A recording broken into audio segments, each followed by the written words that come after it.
And a very happy Saka Dawa to everyone. On behalf of Tushita, I would like to welcome Venerable Lhundup Jamyang, who is here with us. We are very fortunate, Venerable, to have you with us for a fortnight. And I urge people to take advantage of your knowledge and wisdom while you're here in Delhi with us. So just a brief introduction. Venerable Jamyang is from the Netherlands and came into contact with Tibetan Buddhism in 1997 at Tushita Center in Dharamsala. She connected very strongly with late Venerable Lama Zopa Rinpoche. She was ordained in 2000 at Kopan Monastery in Nepal. She has completed the 5-year basic program at Chenrezig Institute, Australia, and the 7-year master's program in advanced Buddhist studies at Institute Lama Tsongkhapa in Italy, including the mandatory 1-year retreat between 2007 to 2009. Sorry, I think between 2007 and 2009, you worked at the Buddha House, both as a spiritual program coordinator and a teacher. Venerable Jamyang has also been teaching at centers in Australia, New Zealand, the US, and India. We are very happy to have you with us, Venerable. And we look forward to your teachings and the prayers today for Saka Dawa. So may I request you now to lead the meditation and the prayers today. Thank you.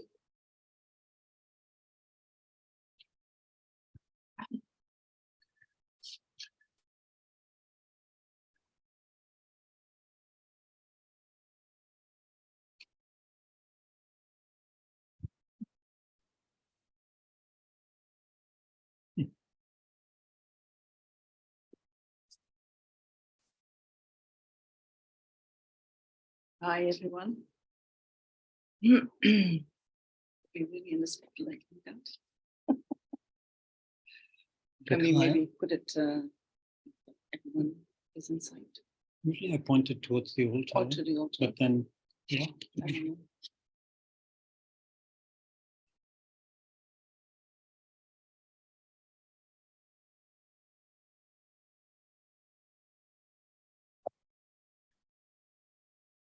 So we're going to do today the Sutra remembering the 3 jewels, and then the Shakyamuni Buddha Puja. This is what Lama Zopa Rinpoche requested us to do for Saka Dawa. He requested many more things, but with our limited ability today, this is what we're going to do today. And then after, if we still have time, we can maybe share some memories from Lama Zopa Rinpoche.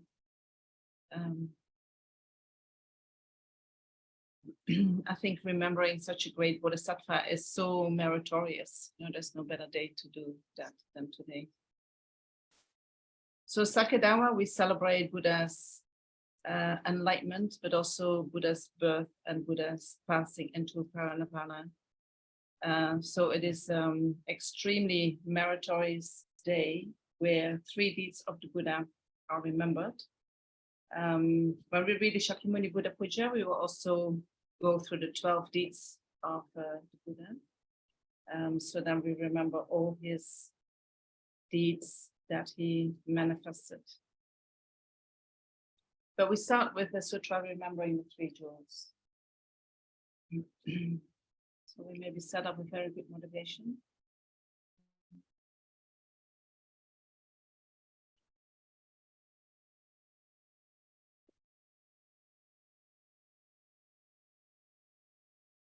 Thinking that we are using this opportunity that we have today, being born in a human body, having met the teachings, having met a precious teacher or precious teachers, And remembering that this opportunity is not going to last forever, that death will definitely come, and that we're not sure when death is going to come. And so at the time of death, what is going to help us, the only thing that is going to help us is our Dharma practice. And so by using this opportunity today, we can create a lot of merit. And that merit will be there for us at the day that we pass on, helping us to create good circumstances for a future life.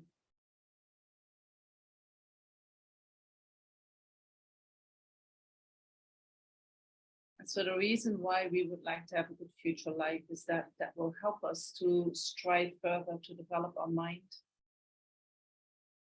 to develop our wisdom, to develop our compassion, so that eventually we realize the nature of reality that is going to liberate us from all suffering.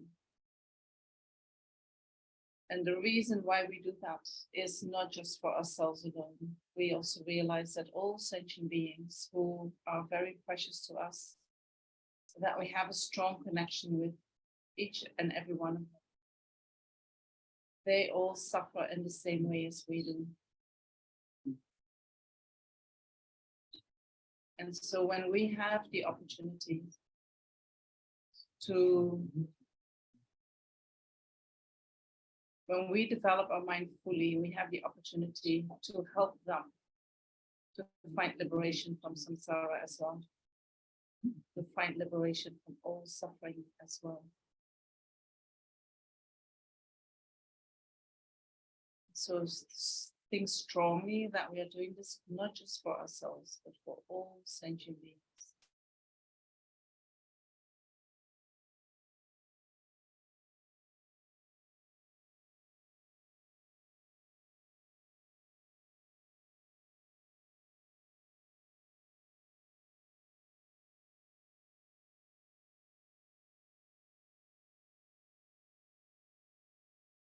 And then we can start the Sutra, remembering the three jewels with a homage.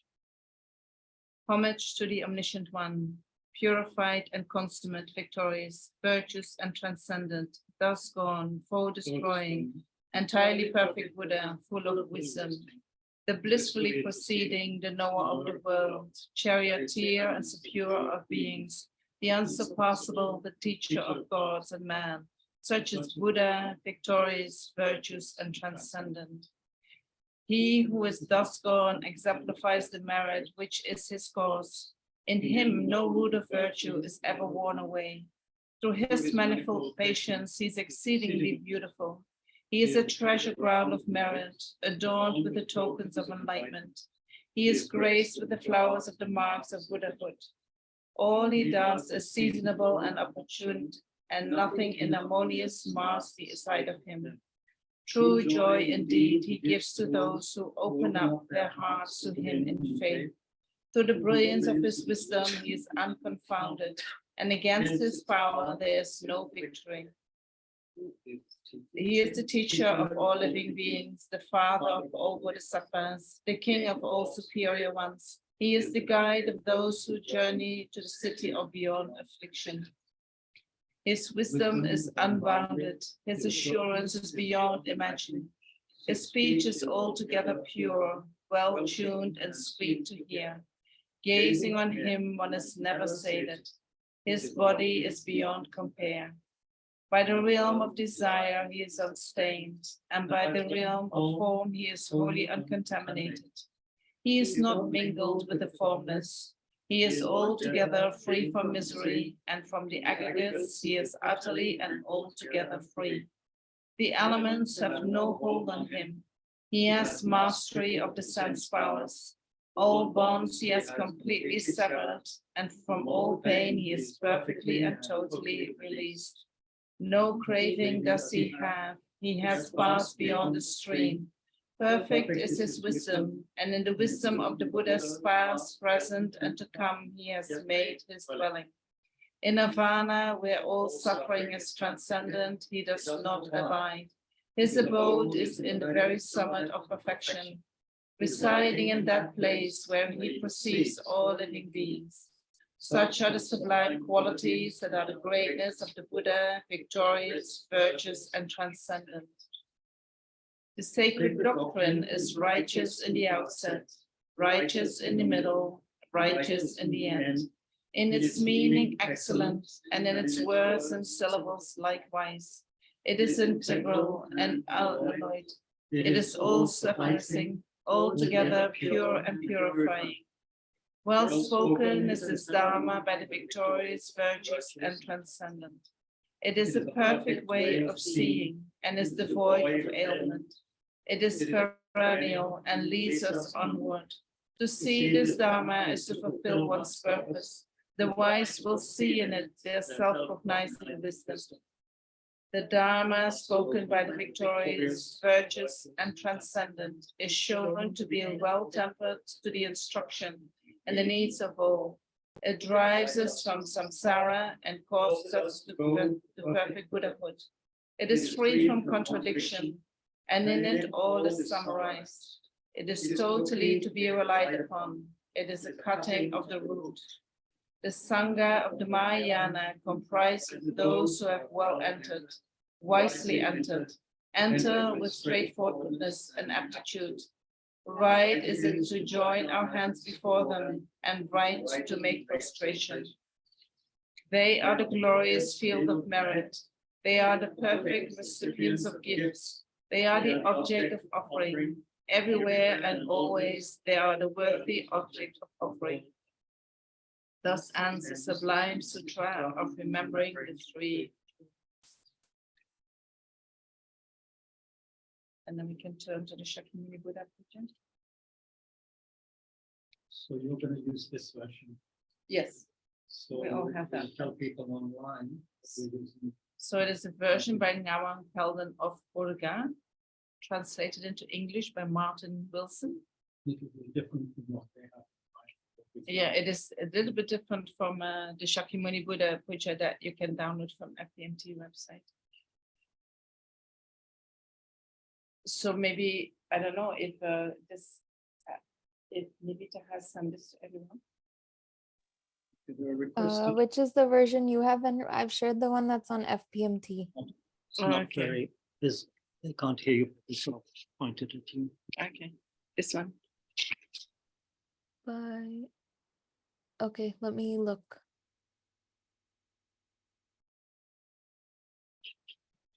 You know where this is coming from? Sorry? You know where this is coming from? We just had it in our files. This was the earliest translation, Yeah. which by Kishitashi is in 1958. So this one is, Yes.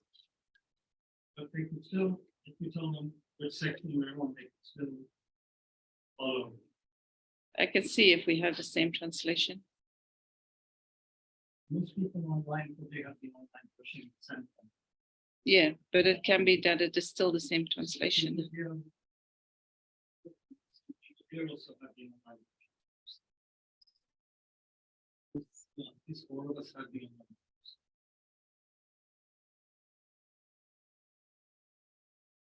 So what shall we do?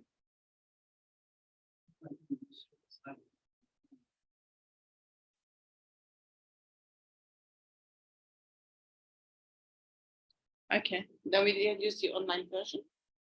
Everyone okay? You have? Okay.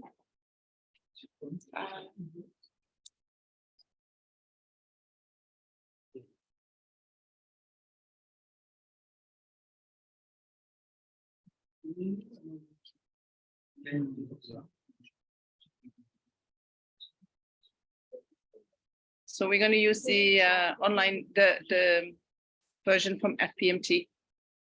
Hello, nice to see you. So you all have that. We just make Venerable, I've sent it in the chat, the translation you have, the link, which one? the one that you have. Okay. I've sent the link. Now I'm gonna get in doubt because we are here all trying to get the version that you guys have. Okay. Well, which one are we using now? Gonna just check if everyone has it here, then we'll use the one from FPMT. Okay. I think part of it is the same, you know, it's just FPMT is maybe a little bit more extensive. Yes, she has it also online. Yeah, But we I have think both versions online anyway. if we have both versions, we'll use FPMT. You have to download it on your phone. So can we start? Everyone okay? Okay, so we're going to start 33.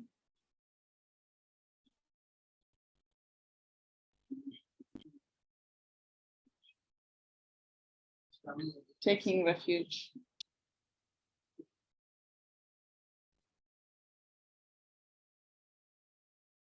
Okay, page 33, taking refuge.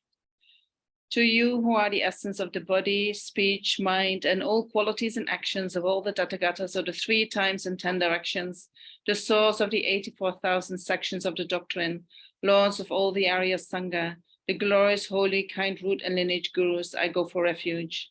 I go for refuge to the Buddha. I go for refuge to the Dharma. I go for refuge to the Sangha. I go for refuge to the gurus. I go for refuge to the Buddha. I go for refuge to the Dharma. I go for refuge to the Sangha. I go for refuge to the gurus. I go for refuge to the Buddha. I go for refuge to the Dharma. I go for refuge to the Sangha. And generating bodhicitta on page 34.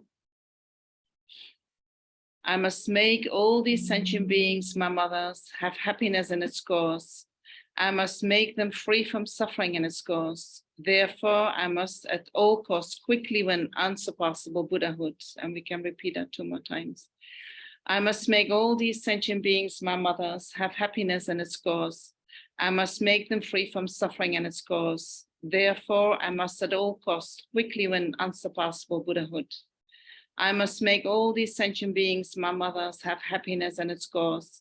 I must make them free from suffering in its course. Therefore, I must at all costs win quickly unsurpassable Buddhahood. And then we establish the field of merit on page 35.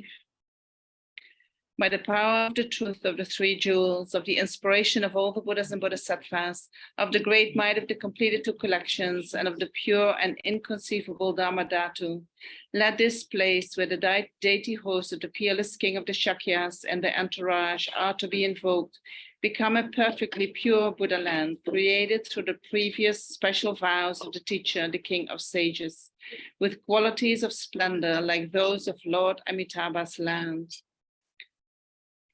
Let its ground be of the nature of manifold jewels, even as the palm of the hand, broad and spacious, soft and pleasant to touch, immaculate, bright, spread with manifold heavenly flowers, with the sweet fragrance of snake's heart sandalwood.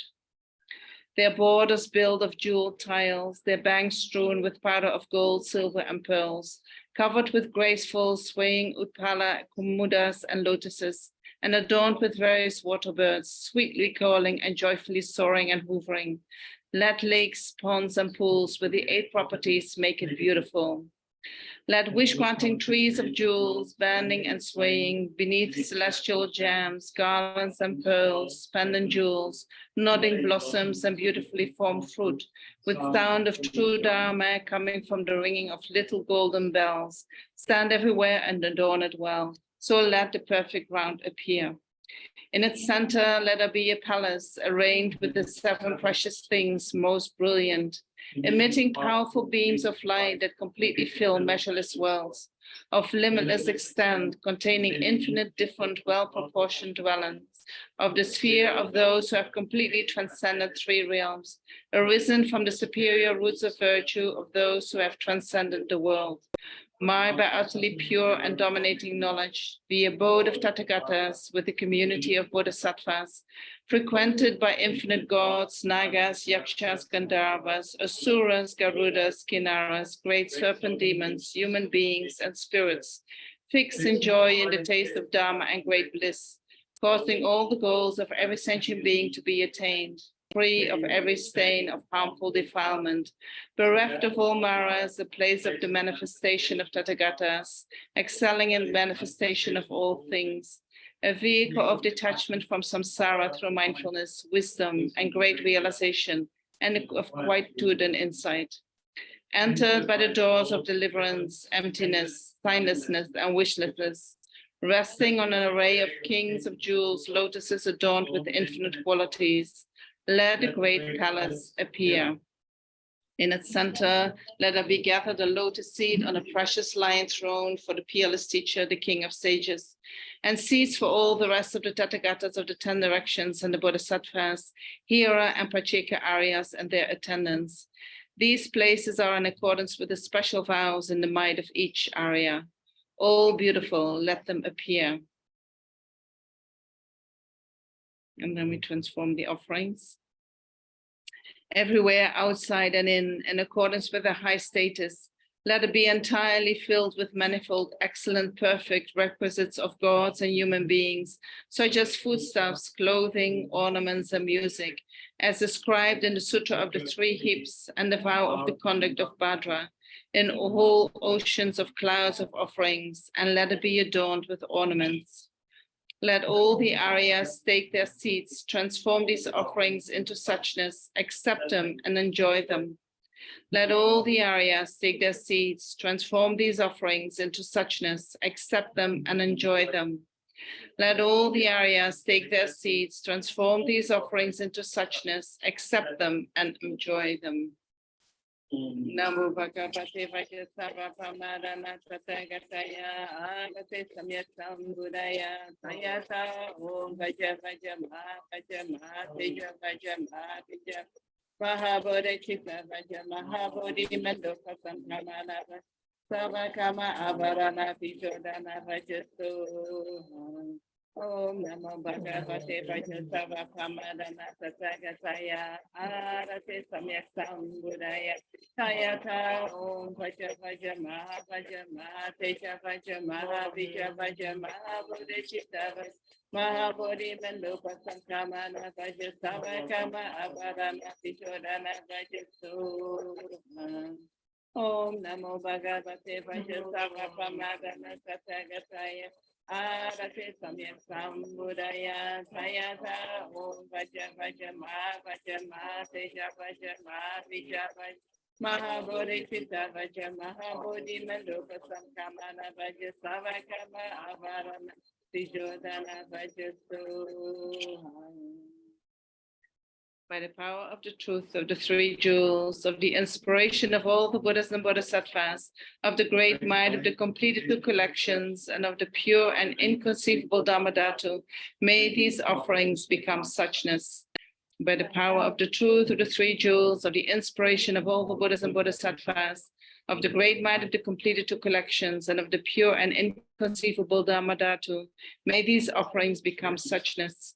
By the power of the truth of the 3 jewels, of the inspiration of all the Buddhas and Bodhisattvas, of the great might of the completed 2 collections, and of the pure and inconceivable Dhammadhatu, may these offerings become suchness. And then invoking the field of merit, page 40. Lord, bestowing every perfection, Tathagata, Arhat, complete and perfect Buddha, matchless King of the Shakyas and the rest of the conquerors of the 10 directions, with your assemblies of children and disciples of the protectors of your doctrine, please pay attention to us donors. Now you, our teacher, Lord Shakyamuni Buddha, have because of your disciples manifested the passing into nirvana in this world, but nevertheless, in various Tathagatas transformations, you remain benefiting migratory beings. Out of your great compassion that looked upon all sentient beings 6 times each day and night, and great compassion for us unruly, intractable sentient beings of the age of conflict, when the lifespan is 100 years, who were previously abandoned and forsaken by all the other bodhisattvas, Jyotipala and the rest, that were to attain enlightenment in this fortunate eon. Left behind without protector, refuge, or friend in the ways of becoming and the machinery of samsara, sentient beings who are the vessel of every kind of suffering. You adopted us, made 500 great vows on top of the previous special vows you had pronounced, and have kept to us your subjects, including among those you accepted as your emblem, and a mere remnant of the recipients of your kindness. so as to ripen and liberate us migrating beings of when the 5 degeneracies grow. When you please come, invited as a protector and friend, enter these palace grounds with their collection of offerings, and consent to join the great assembly and exert your supernatural power. Other Buddhas of this fortunate eon, the succession of 7 Sugatas and other Buddha Bhagavans dwelling in the 10 directions in the 3 times, so as to ripen and liberate us migrating beings of when the 5 degeneracies grow.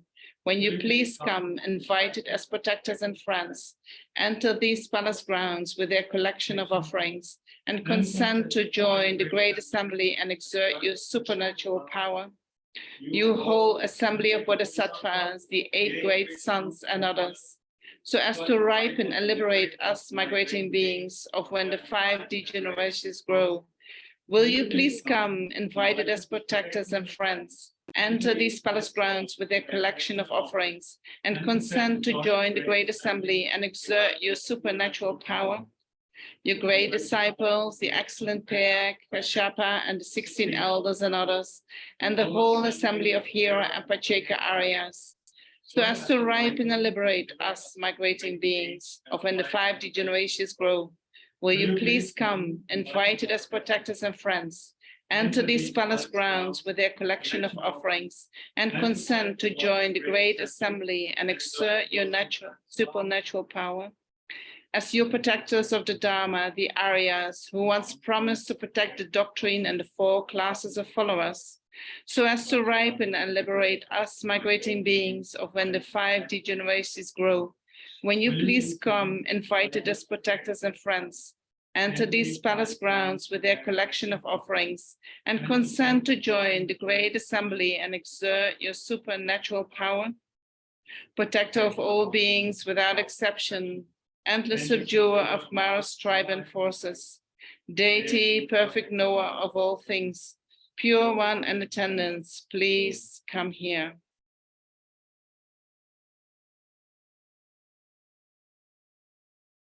And then we do the bath offering, and we visualize offering the bath. Please offer a bath.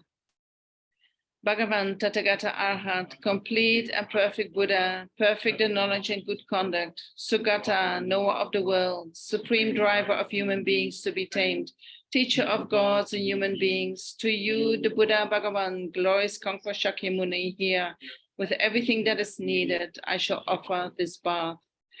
Precious object of worship, adorned with excellent qualities, who are beautiful as mountains, to you I shall offer this bath. Sun destroying ignorance, drug that cures the disease of samsara, jewel of the true Dharma, to you I shall offer this bath.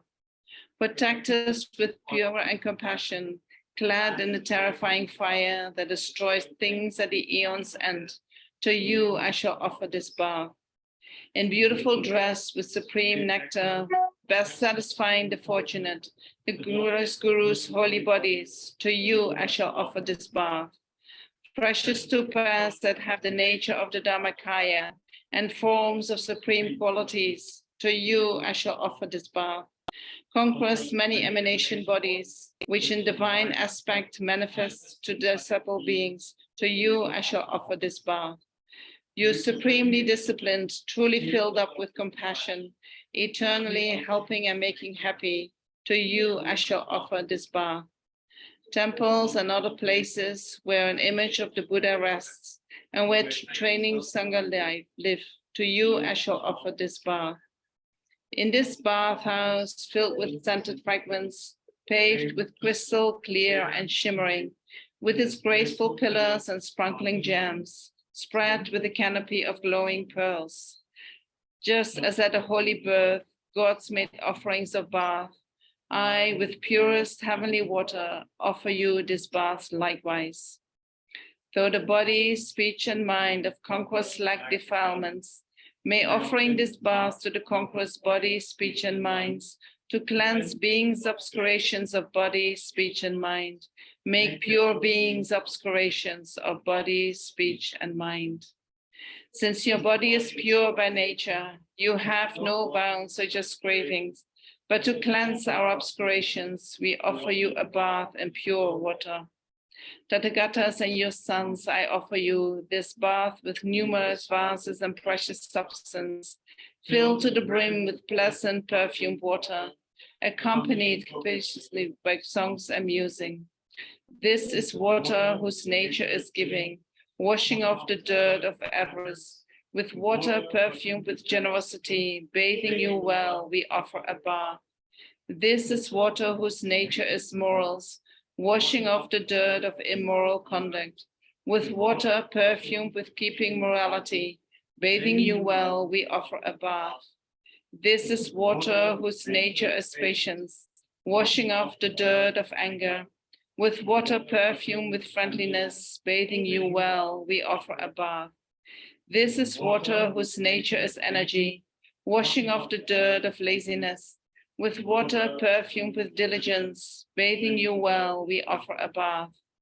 This is water whose nature is dhyana, washing off the dirt of distraction. With water perfumed with construction, bathing you well, we offer a bath. This is water whose nature is wisdom, washing off the dirt of misunderstanding. With water perfumed with wisdom knowledge, bathing you well, we offer a bath. Since it's an excellent, glorious bath with matchless water of compassion and inspiring wisdom knowledge water, please grant whatever attainments I wish. Your pure, supreme body, one cannot look too long at, is marvelous and faultless, bright as the sun in the sky. A Dharma body that has no dirt on it. You are just by way of honor, respect, and homage. With pure, sweet, health-giving, cleansing, milky water, I cleanse beings' bodies and minds of disease and suffering. May I thus, when the supreme holy body, pleasing to beings and free of faults of misdeeds. I dry your bodies with a matchless cloth, clean and anointed with the finest perfume. Those Sagatas have the three kayas and marks and signs. Your form body is everywhere present to help migrators, like a wealth gem free of faults of misdeeds, yet just by way of worldly respect and devotion. We dry your conqueror's body with this finest cloth that sinless conquerors have praised. May all our obscurations, defilements, and poisons thus be cleansed, so that we reach the state of the three kayas. With choicest perfumes whose fragrance spreads throughout the 10,000 million worlds, I anoint the bodies of all the kings of sages, ablaze with splendor, like refined, well-cleaned, and polished gold. I offer to train my mind, I offer you various garments, exquisite and precious, blissful to touch and as sparkling bright as rainbows. May I be adorned with that excellent garment, patience. Since conquerors are naturally adorned with the marks and signs, one cannot seek to adorn them with further ornaments, but through my offering of the finest of jewels, may all beings win the body with marks and signs. From your compassion for me and all beings, by the might of your magical powers, as long as I am performing this puja, please remain, O conquerors. On this request, the merit field come out from the bathhouse. And then we install the merit field. Page 52. In the center of the palace, upon a tall, white, precious throne, supported by 8 great lions, is a universal lotus seat. On this sits one who is the essence of my root guru, but in the aspect of Conqueror Shakyamuni, his body the color of refined gold. He has an Ushnisha on the top of his head and is one-faced and two-armed. His right hand touching the earth, his left in the contemplation mudra, holding an alms bowl full of nectar. He is wearing 3 beautiful robes, dull red in color. His head is beautifully adorned with the crown of the 5 families of Tathagatas, made of gold, with the silk ribbons of a hero studded with all kinds of jewels. Adorned with the marks and signs and of the nature of bright, clear light, he sits amidst a mass of light produced from his body, with his 2 legs in the Vajra cross-legged position. To right and left on the throne stand the 2 Aryas, Sariputra and Mahamodgalyana.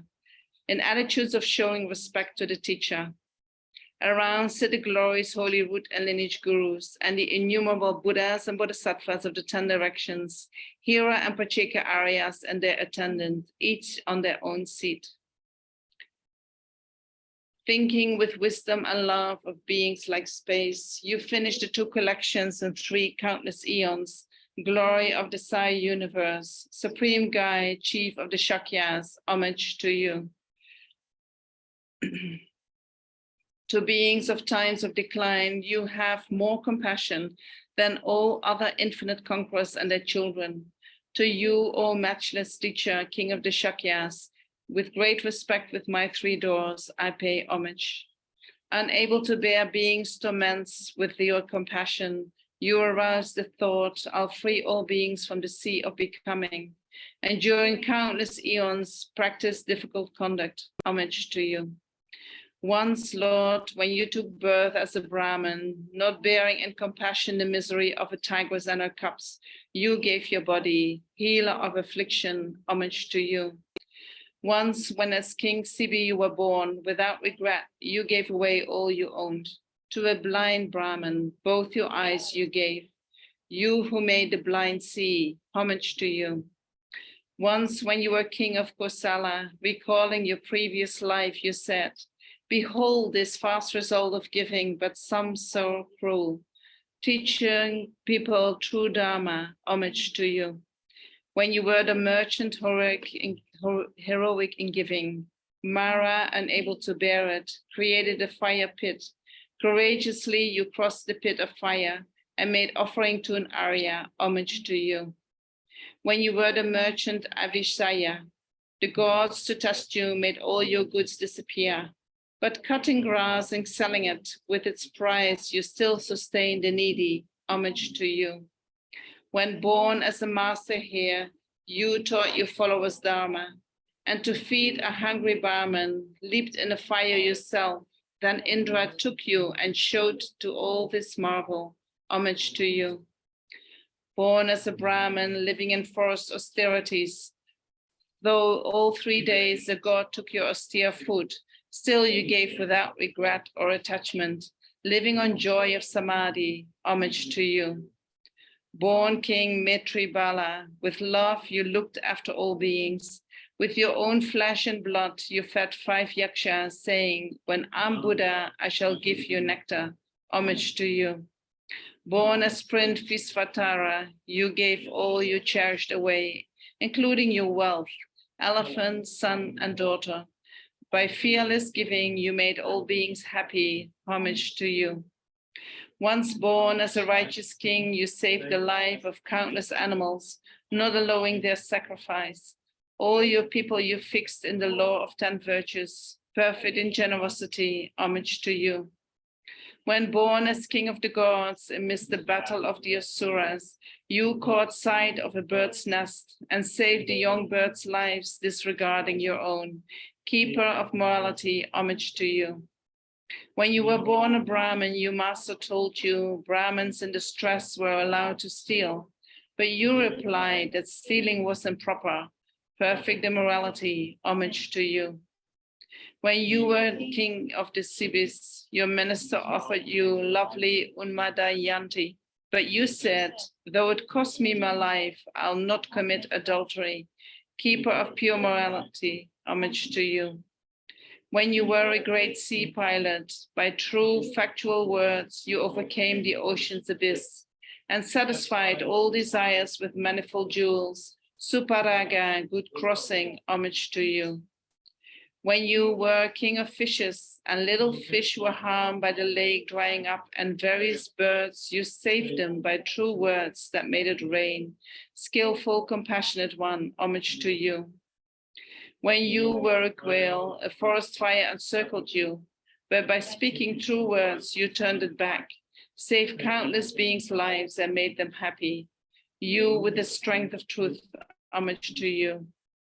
Once when you were Sakra, king of the gods, seeing a king of his court undone by liquor, you taught them by skilled transformation and set them in virtue.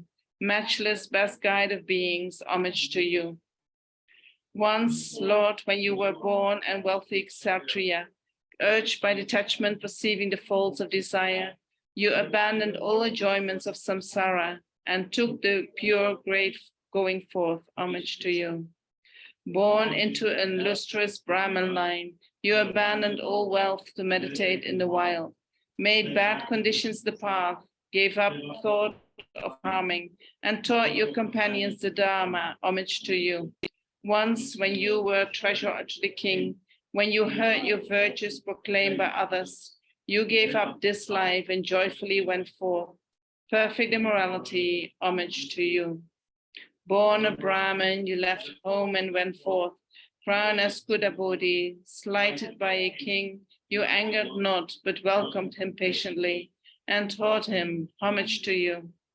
When born a king of geese, thought caught in a snare, you had no fear nor wrath, but with skill and courage for King Brahmadatta and his attendants, you turned the wheel of Dharma. Homage to you. When you were the wanderer Mahabodhi, many abused you, but you showed patience, no wrath. And to the king and his court who held his own views, show the true way things are. Homage to you. When born as an ape, you carried up on your back a man fallen over a precipice. When this wicked man returned harm for kindness, you were patient, outstandingly helpful rescuer. Homage to you. When you were born through compassion, a Saraba beast, the king attacking, you fell into a chasm. But mounting him on your own body, you lifted him out. Soul friend of migrators, homage to you. When born as a rural deer through your compassion, you saved an exhausted man swept away by a river, bore his betrayal and turned the wheel of Dharma. For the king of his retinue, homage to you. When you were a chief of monkeys and an army assailed your monkey tribe, in your compassion you made your body a bridge and saved the tribe. Astonishing great being, homage to you. When you were the ascetic Santibhadan, though a king had your body cut in pieces, no wrath with him, once more in your compassion, you repaid good for injury. Homage to you. Born as a lord of Brahma gods, in compassion you taught Agadina, holder of evil views, the deep law of cause and effects dependent arising. You beneficial in all ways, homage to you. Born an elephant in a dreadful will, in mercy not bearing the plight of 700 people, a king had banished, you gave up your body to feed them. Perfect in patience, homage to you. When you were Sutta Soma, because of your teachings, Kalma Sapada freed those who held captive. You practiced and explained in all its parts the good path, perfect in energy, homage to you. Born as Prince Ayugra, iron house dweller, sick of samsara and driven by attachment, you strove in the practice of bodhicitta and samadhi, perfect in dhyana, homage to you. When through compassion you took a buffalo's body, you bore a monkey's insults and taught some gods, profound dependent arising of cause and effect, you so perfect in wisdom, homage to you. When through love for beings you took a bird's body, you cured a tormented lion and taught some gods, the good path that pleases the conquerors, O matchless supreme guide of beings, homage to you. Through infinite extensive existences like these, enjoyable insatiably, like an elephant bathing, difficult deeds for others, you were enlightened. O compassionate teacher, homage to you. Perfecter of oceans like sets of non-attachment, faultlessness and perturbation, all inclusion, undestruction, unconfusion, method, power, vow, and wisdom knowledge, homage to you.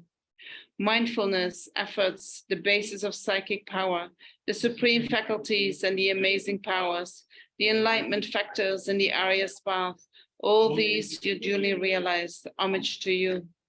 In 3 countless eons, completing the 10 stages, to tame the gods, you became a Tushita, the excellent being known as Setaketu, you of infinite merits, homage to you. Knowing it was time, you happily entered the womb. were born from the womb, engaged in useful sports, went forth and lived in practice of austerities, realized of all benefits, homage to you. Beneath the Bodhi tree, you overcame with mind of loving kindness, Mara's force. All conquerors of the 10 directions gave you empowerment. O great hero, homage to you. Having won 5 super knowledges by the supreme Vajra-like Samadhi, you gained the unsurpassable awakening, leader of the world, homage to you. Abandoning all stains and their impressions, your wisdom knowledge grew completely full. So you are the whole world's refuge, even the gods, perfect Buddha, homage to you. You gained the triple kaya, bodies and great bliss and wisdom, with 5 certain features, and with elaborations still by nature, and shown in all forms for others, homage to you. Your body, gleaming like the king of mountains, gives off infinite light just like the sun, and shines all around with all the marks and signs. Unparalleled protector, homage to you. With true words of Dharma eloquence, of excellent meaning, you proclaimed your lion's roar, that fears no listener, all bedecked, and 60 qualities, homage be to you. You are the 5 wisdom knowledges, clear, unobstructed, of non-abiding equality, source of virtues, achieving all good for disciples, free of all concepts, Lord of the world of Nirvana, homage to you. Discoverer of all virtues, worldly disciples of the rhinoceros-like and conqueror's children, common and superior, supreme teacher of samsara and nirvana, homage to you. Though you are free from all the bonds and fetters by infinite miracles that fulfill your vows, you benefit beings as long as samsara lasts, sole friend of all beings, homage to you. Turning the excellent precious wheel of Dharma, you discipline beings very hard to tame, and fix disciples in the 3 liberations, possessor of the 10 powers, homage to you. Knowing the season of your disciples' fortune, you entrusted the doctrine to the Aryas and manifested nirvana at Kushinagari, putting an end to sorrow, homage to you. That beings' merits might yet be increased, your remains were turned in heaps of relics, serving as basis for the whole world's worship. You whose deeds are ceaseless, homage to you. To the wise, produced directly or by transmission, from the true Dharma and teaching of scripture and insight, well taught by that supreme matchless teacher, with indivisible faith from my heart I pay homage. To the teacher's statues granting supreme well-being, books of his well-taught word or commenting on his thought, the sides of his stupas and everything worthy of homage, devoutly I pay homage. To the Buddha jewel, the supreme teacher, the jewel of true Dharma, supreme refuge, to the Sangha jewel, the supreme guides, the 3 jewels of refuge I pay homage. To all the lines of man who are on the 3 times, have come into the world, into the 10 directions, to all of them without exception, I pay homage in faith with body, speech, and mind. By virtue of the vow of Bhadra contract, in the mental presence of all the conquerors, I make prostration to them all by bowing, with bodies as many as the atoms of their lands. On one atom, Buddhas sit as many as the atoms amidst their Buddha children. Thus I visualize the Dharma realm, all entirely filled with conquerors. In inexhaustible oceans of their praises, with every sound from an ocean of vocal members, proclaiming the virtues of all the conquerors, I give praise to all the Sugatas. And then we make offerings. Just as to the Buddha once, Sakra, ruler of the gods, offered greeting water, so I shall offer greeting water. Just as to the Buddha once, Manukada, Naga king, offered water for food washing, so I offer food wash water. Just as to the Buddha once, goddess of the Ganges river, offered golden flowers, so I shall offer flowers too. Just as to the Buddha once, Lucky the boy incense seller offered incense, so likewise I shall offer incense too. Just as to the Buddha once, King Suvarnabhuja, offerings of light, so too I shall offer light to him. Just as to the Buddha once, Supriya Gandharva king offered perfume, so likewise I shall offer perfume too. Just as to the Buddha once did Anita Pindada, the householder, offer food, so I too shall offer food. Just as to the Buddha once Amarapriya, the smith, and Naganandin offered music, I shall offer music too. Lo, an unsurpassed offering, self-arisen, great offering, mirror held by form goddess, form I offer to your eyes. Lo, an unsurpassed offering, self-arisen, great offering, lute hold by the sound of goddess, sound I offer to your ears. Lo, an unsurpassed offering, self-arisen, great offering, conch shell held by the scent goddess, scent I offer to your nose.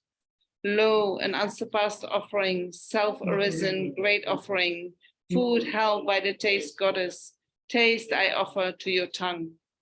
Lo, an unsurpassed offering, self-arisen, great offering, cloth held by the touch goddess, touch I offer to your body.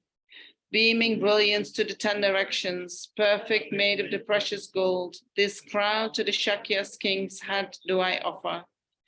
May this make the precious doctrine spread in the 10 directions, great well-being fill the world, and gods and other beings be crowned with a rank that has 10 powers.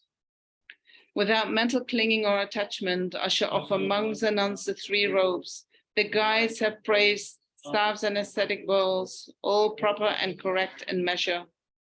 Though your stainless marks are unobscured, I present in faith a rusted banner. Thus may sentient beings vast as space live within the supreme Buddha conduct. Offering goddess decked with ornaments, charming, most fair, and full pride of youth, giving all joys, skilled in song and dance, granting marvelous bliss in all 6 senses. Some that hold assorted bowls of flowers, others filling all parts with sweet incense, holding lamps of perfumes or ambrosia, I give worship with clouds of these offerings. Loving Lord and retinue, please gladly take this far spread set of offerings, for my merits increase set out here or imagined, and grant me the highest. Goddesses of lute and flute, barrel, drum, and tambourine, laughter, grace, and song and dance, those of flowers and incense, those of lamps and perfume too, and of mirrors and of scents, tangibles and thought objects I create to fill space, and offer conquerors and their children, please accept for being sake. Precious wheels made of divine material, 1,000 spoke, their hubs completely round, rims quite smooth and excellent, subduing hostile foes, I offer filling space. Precious jewels, rich in essence, of azure stone divine, that light the land for a league around as if night was spotless day, I offer filling space. Precious ladies, comingly and good-looking, soft-skinned, fair-complexioned, and well-mannered, sweet of scent, attractive and to touch, all one once, I offer filling space. Precious ministers with wealth like conquerors, offering purely lustered golden riches to the sage, and the patient, equable I offer filling space. Precious elephants, all parts you made, standing on the ground like great snow mountains, worthy of a monarch that can travel in the sky, I offer filling space.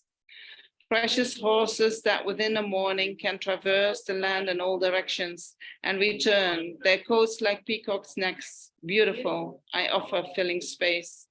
Precious generals with armies ready, terrifying all the troops of Maras, moving, going, coming from all sides, glories I offer filling space.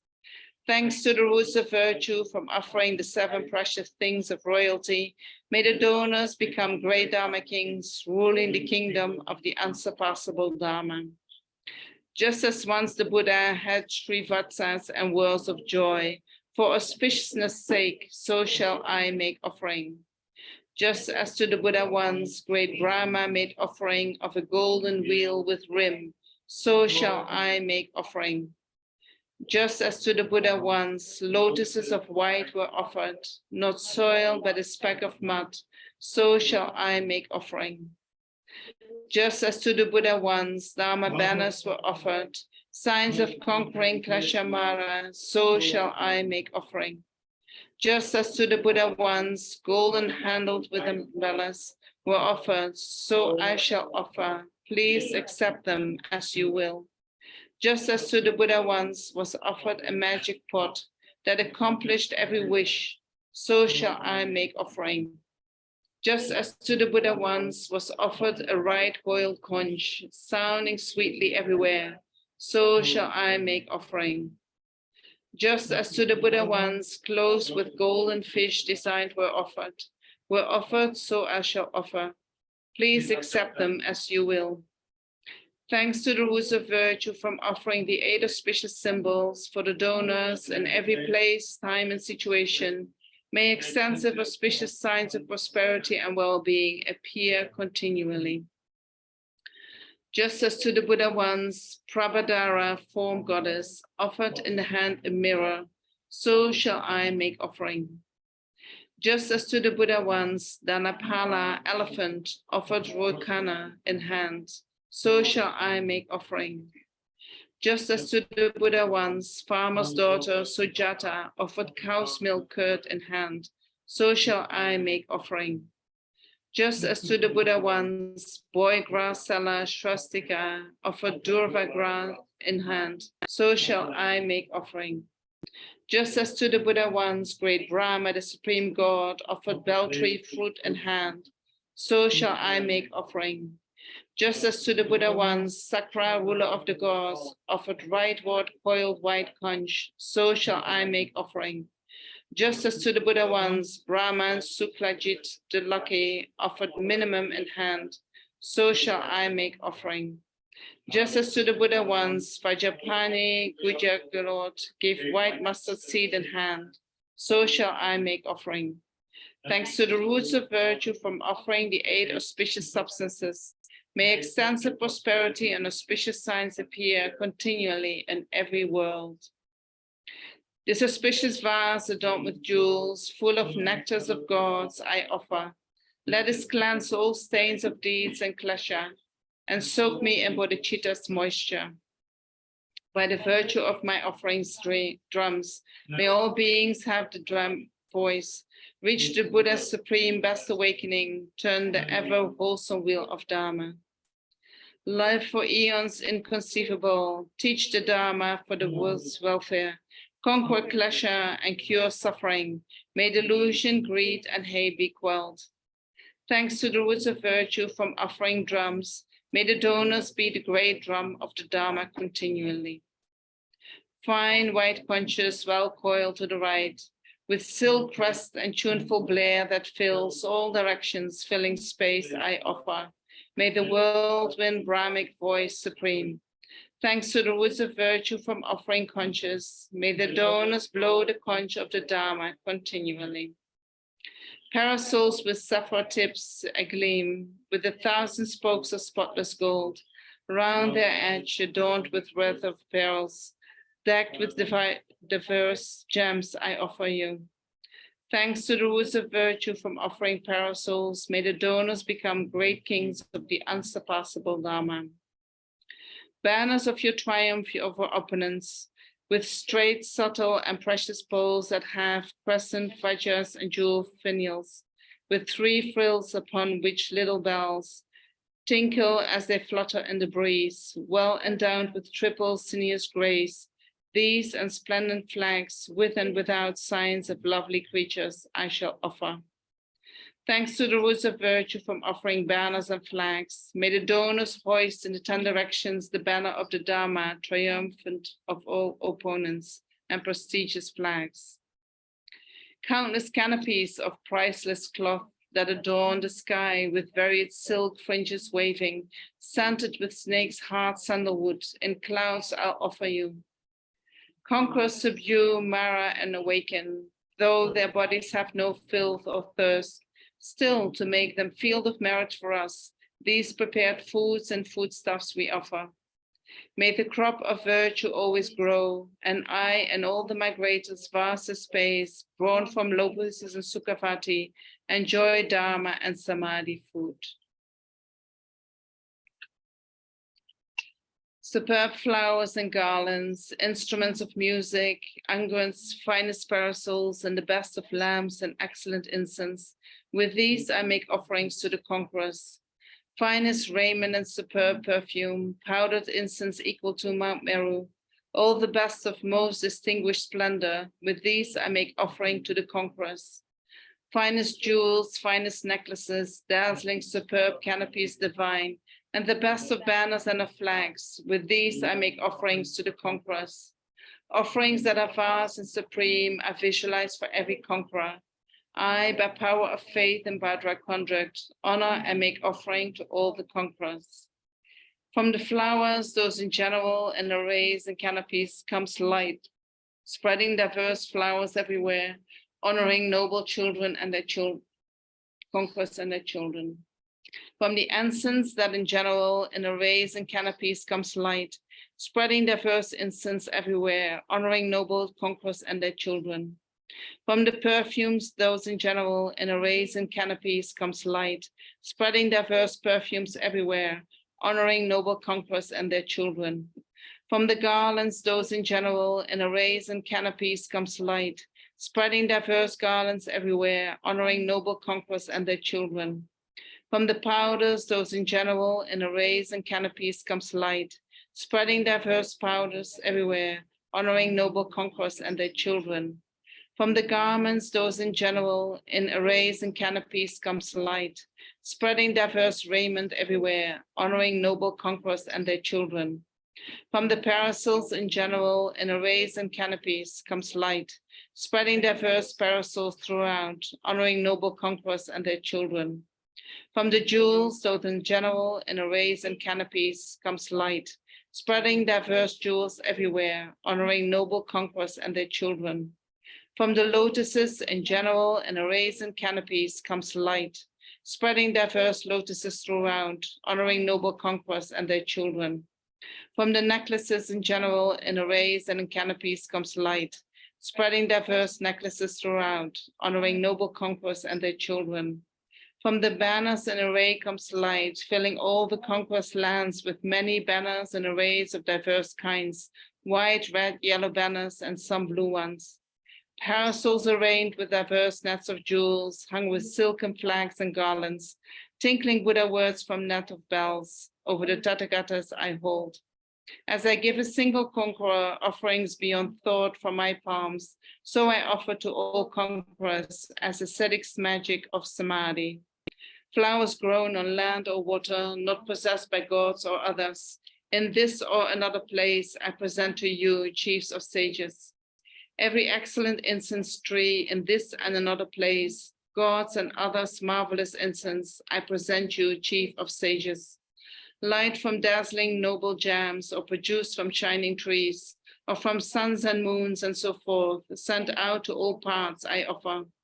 Perfume from fine fragrant trees in this and another place, I send out to every region and present you, Lord of sages. Sending out clouds of the finest offerings, seas of jewel nature, jewel mountains and so forth to all regions I make offering. Troops for font of play and pleasure, laughing, graceful and so forth, the most joyful anywhere I'll send out to every region.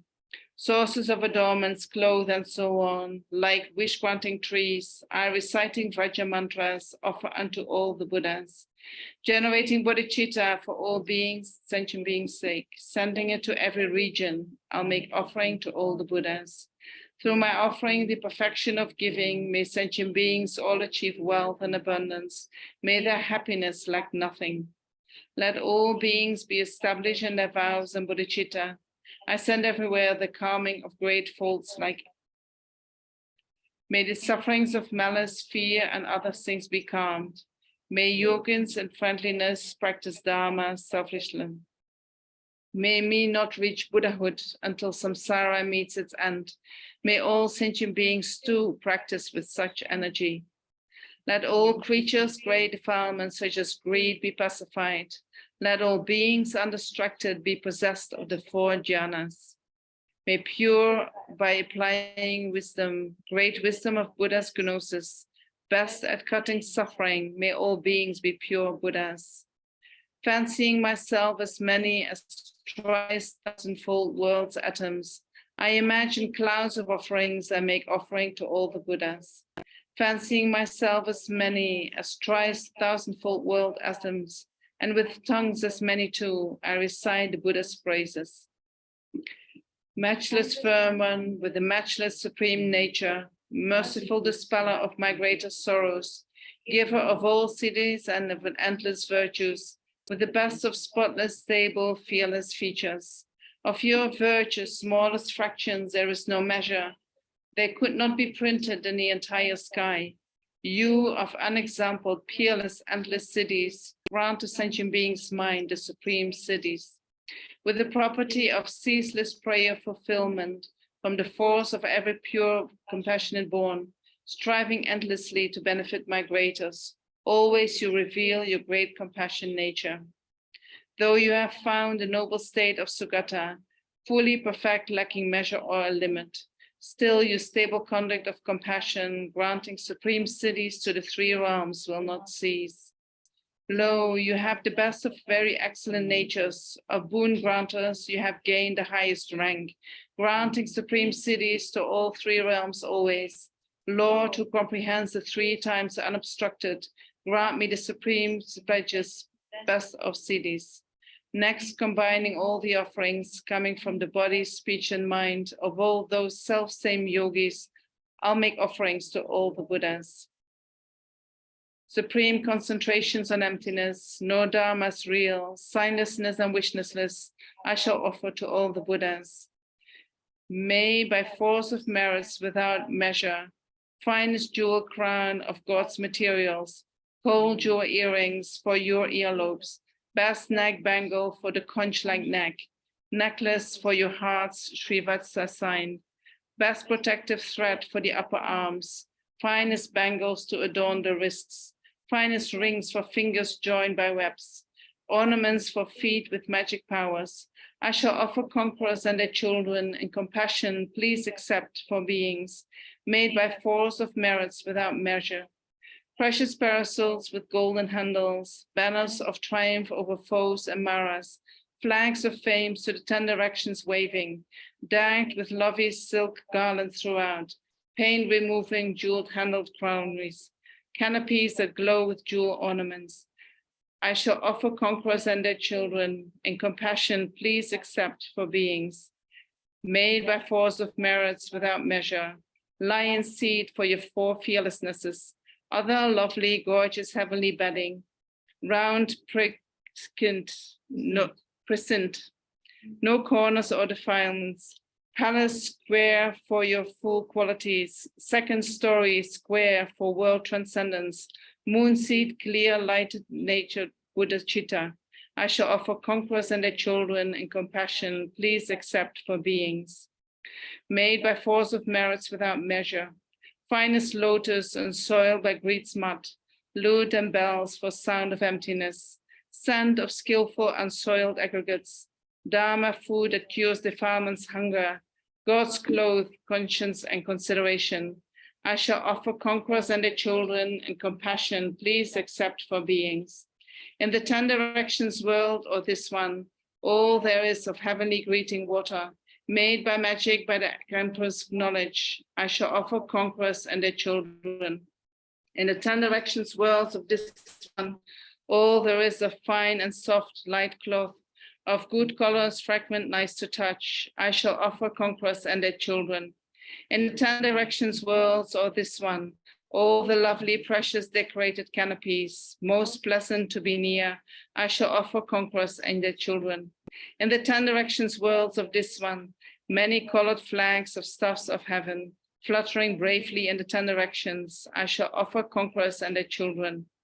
In the 10 directions worlds or this one, precious parasols with golden handles, edges trimmed with well-shaped ornaments, I shall offer conquerors and their children. In the 10 directions worlds, or this one, precious gem-tipped banners and the flying flags of triumph over Mara's foes, I shall offer conquerors and their children. In the 10 directions worlds, or this one, trees that bear assorted fragrant flowers, pleasing and superb in shape and color, I shall offer conquerors and their children. In the 10 directions worlds, or this one, all there is of exquisite perfumes, cool, sweet-scented, curing pain on contact, I shall offer conquerors and their children. In the 10 directions worlds, or this one, swelling clouds of smoke of heavenly incense, blended 12 from camphor and so forth, I shall offer conquerors and their children. In the 10 directions worlds, or this one, precious blazing lamps of heavenly substance, stopping darkness in the 10 directions, I shall offer conquerors and their children. In the 10 directions worlds, or this one, diverse foods and swatikas and so on, 100 flavors fine in smell and color, I shall offer conquerors and their children. In the 10 directions worlds, or this one, all the pleasant music, sweet to hear, from 10 kinds of instruments like lutes, I shall offer conquerors and their children. In the 10 directions worlds, or this one, all the well-trained dancers and musicians, playing joyfully and beautifully, I shall offer conquerors and their children. In the 10 directions worlds, or this one, all the best adornments of divine jewels, such as crowns, earrings, and bangles, I shall offer conquerors and their children. In the 10 directions worlds, or this one, all the excellent gorgeous silken ribbons, hanging splendidly in every place, I shall offer conquerors and their children. In the 10 directions worlds, or this one, lovely garlands of sweet malika, and of all propitious precious flowers, I shall offer conquerors and their children. In the 10 directions worlds, or this one, palaces adorned with jeweled crowneries, string of pearls and crescent moons and gems, I shall offer conquerors and their children. In the 10 directions worlds, or this one, herds of horses, thoroughbreds, swift running, surfing of both in pleasant places, I shall offer conquerors and their children. In the 10 directions worlds, or this one, herds of elephants, the best of mounts, strong foe crushing, decked with nets of jewels, I shall offer conquerors and their children. In the 10 directions worlds, or this one, wish-fulfilling cows and other beasts that supply the local people's wants, I shall offer conquerors and their children. In the 10 directions worlds, or this one, pleasing portals decked with bells and other ornaments set in the 10 directions, I shall offer conquerors and their children. More offerings of the Bodhisattva Charyavatara. Next, let further masses of offerings and clouds of pleasant song and music, comforting beings' sufferings arise. On all jewels of true Dharma, reliquaries and statues, let unceasing rains of jewels, flowers, and so forth descend. Just as Manchugosha and others worship conquerors, so too Lord Tathagatas and their sons, I too make offerings.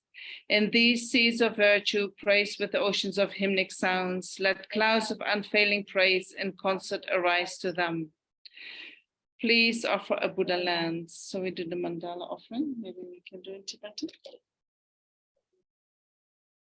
Or you want to do it in English? We do it in Tibetan, maybe easier. O Shinkamu Wajo Benza Bumea Watching Sagi Saji Om Benza Rekia Shi Shakre Koyu Kiko Yusu Regyo Pori Ram Shalupak Polo Zamboling Yo Balang Chandra Minyan Loda Lupang Ayak Dang Ayak Jen Yodan Dan Lam Chodro Draminyan Dan Draminyan Gida Rinpoche Riwo Pak Samge Shing Doyo Yoba Mamo Pai Lokto Kolo Rinpoche Nobu Rinpoche Sumo Rinpoche Lompo Rinpoche Lampo Rinpoche Tachok Rinpoche Makpo Rinpoche Tachemboe Bumba Gema Trengwama Luma Gama Metoma Dupoma Nangselma Drichama Nyema Dawa Rinpoche Du Chela Nampa Gyawe Gyalsen Usulada Mi Peljo Punsum Sopa Matsangwa Me Pat Sang Sing Yidu, Wong Wadi Da Drincha, Wadang Yo Pa Chepe Pelda, Lama Dampa Nam Dang Kepa, Duya Name Shikye Gyalpe Latso Kodan Chepe Nam Lang Zimka Muangyo, Tukse Drove Dundu Jesus, Jene Dakso Drujan Tam Chela. Tukchen Tumoni Dup Dup Malupa Saldu so. And then we go to the shorter mandalas. Greeting water pools from seas of learning, flowers of virtues, incense, clouds of morals, lamps of wisdom, perfume lakes of faith, best ambrosial foodstuffs of samadhi, sounding cymbals of melodious praise, raised umbrellas, banners, flags arounds of compassion, judgment, and quick fits, decorate my body's stories balance. Thus I offer Dharma laws to you, steadfastly abiding in the broad, petaled lotus drop amidst my heart. I request with truly longing mind, may I always please the world's gurus, may I always please the King of Dharmas, so that henceforth until Bodhi, your compassion's hoop sustains me. I make offering in faith, please accept it and inspire me. This ground anointed with perfume, strewn with flowers, adorned with Maumeru, 4 continents, the sun and the moon, I offer in visualization as field of Buddhas. May all sentient beings thus enjoy this pure land. Edam Guru Ratna Mandalakam Niyataya. O deity host of the fearless king of the Shakyas and your entourage, you have inconceivable qualities of wisdom, love, and power. So please grant inspiration that my mind may move in the Dharma. Please grant inspiration that the Dharma may progress along the path. Please grant inspiration that no obstacles may arise in the path. Please grant inspiration to stop all perverse ideas. Please grant inspiration that all perverted ideas may easily grow. Please grant inspiration that the precious doctrine of the conqueror and the second conqueror may spread, flourish, and remain for a long time. Please grant inspiration to increase the life and deeds of the holy beings who uphold the doctrine. Please grant inspiration that teachings and practice may flourish in the host of Sangha communities. Please grant inspiration that the mind of the patterns of the doctrine may increase. Please grant inspiration that happiness may come for all sentient beings. Please grant inspiration that all external and internal adverse conditions such as sickness, famine, and conflict may be pacified in every world. Please grant inspiration that all good things, favorable conditions such as long life, merits, wealth, power, and prestige may increase and develop more and more. Please grant inspiration that all beings' rightful aims may be fulfilled as they wish.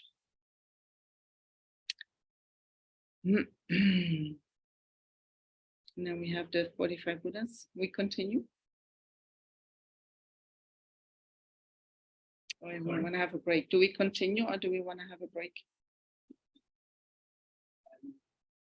Huh? We can do 5-minute break. Okay, we have a 5-minute break.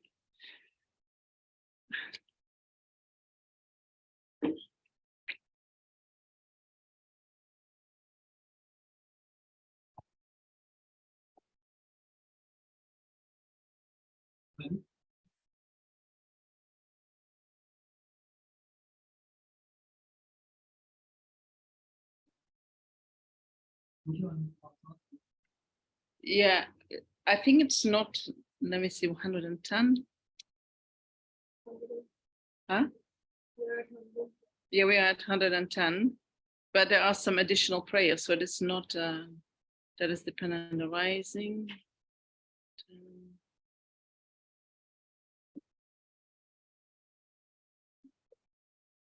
Go back to page 124.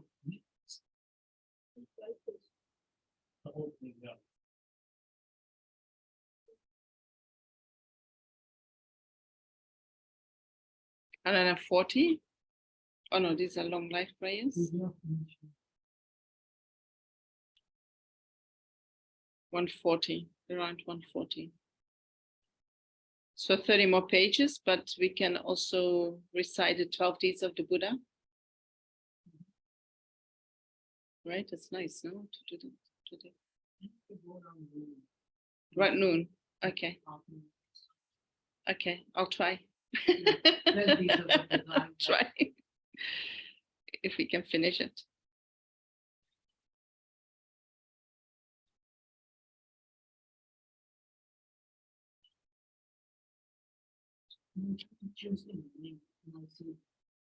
Okay. All right.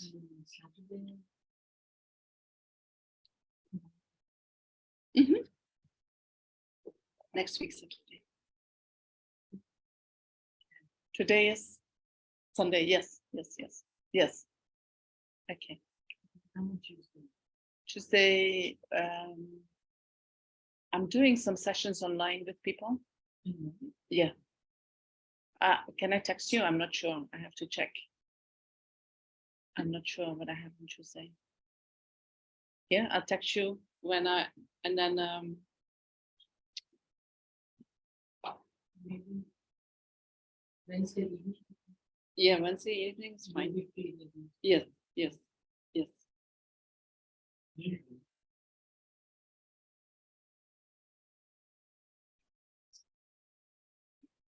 around 6:30. Yeah. Thank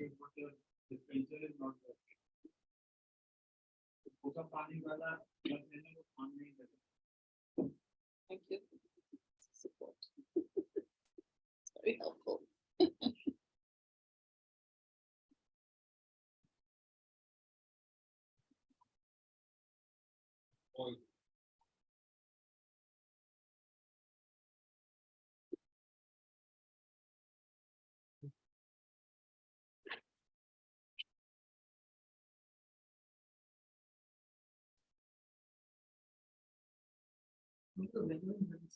Raining, raining, raining. Yeah, yeah. I was lucky to get the dry days. Yeah, yeah. During the course was quite okay, but the last 5 days I was there, it was just raining, and the rain started already beginning of May, you know, for a week, and then a few days off, and then it's like crazy.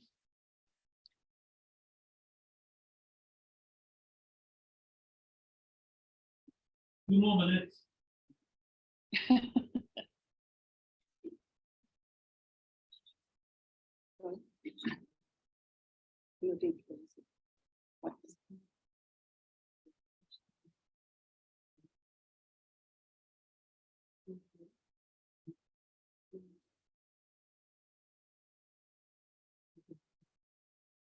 Do you have something to soothe your throat?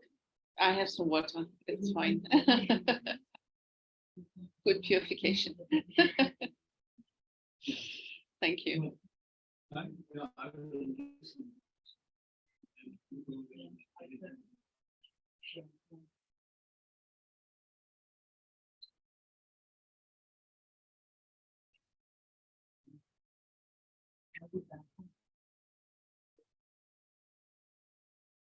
Shall we continue with No, not yet, not yet. The 35, the Confession of the Bodhisattva Downfalls. We're page 110. We start from there, where we just left off. To the Guru, teacher, Bhagavan, Tathagata, Arhat, perfectly complete Buddha, glorious Shakyamuni, I prostrate. To Tathagata, thoroughly destroying with Vajra essence, I prostrate. To Tathagata, radiant jewel, I prostrate. To Tathagata, King, Lord of the Nagas, I prostrate. To the Tathagata, army of heroes, I prostrate. To the Tathagata, delighted hero, I prostrate. To the Tathagata, jewel fire, I prostrate. To the Tathagata, jewel moon, I prostrate. To the Tathagata, meaningful to see, I prostrate. To the Tathagata, jewel moon, I prostrate. To the Tathagata, stainless one, I prostrate. To the Tathagata, besought with courage, I prostrate. To the Tathagata, pure one, I prostrate. To the Tathagata, besought with purity, I prostrate. To the Tathagata, water god, I prostrate. To the Tathagata, deity of the water god, I prostrate. To the Tathagata, glorious goodness, I prostrate. To the Tathagata, glorious sunwood, I prostrate. To the Tathagata, infinite splendor, I prostrate. To the Tathagata, glorious light, I prostrate. To the Tathagata, solid glory, I prostrate. To Tathagata, son of non-craving, I prostrate. To Tathagata, glorious flower, I prostrate. To Tathagata, pure light ways, clearly knowing by play, I prostrate. To Tathagata, lotus light way, clearly knowing knowing by play, I prostrate. To Tathagata glorious wealth, I prostrate. To Tathagata glorious mindfulness, I prostrate. To Tathagata glorious name, well even now, and I prostrate. To Tathagata King holding the victory banner of foremost power, I prostrate. To Tathagata glorious one totally subduing, I prostrate. To Tathagata utterly victorious in battle, I prostrate. To Tathagata glorious transcendent through subduing, I prostrate. To Tathagata glorious manifestations illuminating all, I prostrate. To Tathagata all subduing jewel lotus, I prostrate. To Tathagata Arhat, perfectly complete Buddha, King of the Lord of Mountains, firmly seated on jewel and lotus, I prostrate. Prostrations to the seven medicine Buddhas.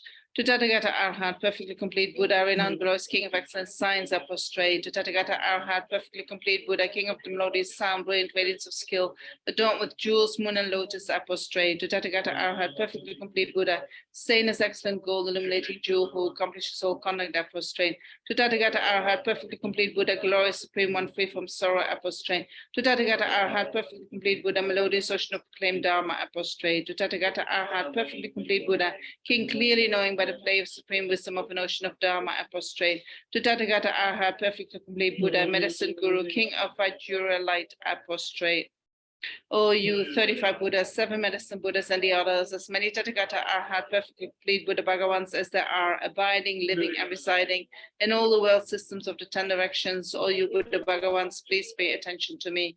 In this life and in all the states of rebirth in which I've circled in samsara from beginningless lives, whatever negative actions I have created, made others create or rejoice in the creation of, whatever possessions of holy objects of offering, possessions of the Sangha, or possessions of the Sangha of the 10 directions that I have appropriated, made others appropriate or rejoice in the appropriation of, whichever among of the 5 heavy negative karmas without break I have done, caused to be done, or rejoice in the doing of, whichever of the 10 non-virtuous path of actions I have engaged in, caused others to engage in or rejoice in the engaging of, whatever I have done being obscured by these karmas that caused me to be born as a sentient being in the hell realm, in the animal realm, or in the prato realm, in an irreligious country as a barbarian or as a long-lived god, with imperfect faculties, holding wrong views, and not being pleased with the Buddha's ascent.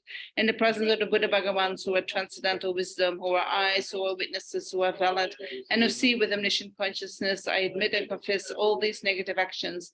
I do not conceal them nor hide them, and from now on and in the future, I will abstain and refrain from committing them again.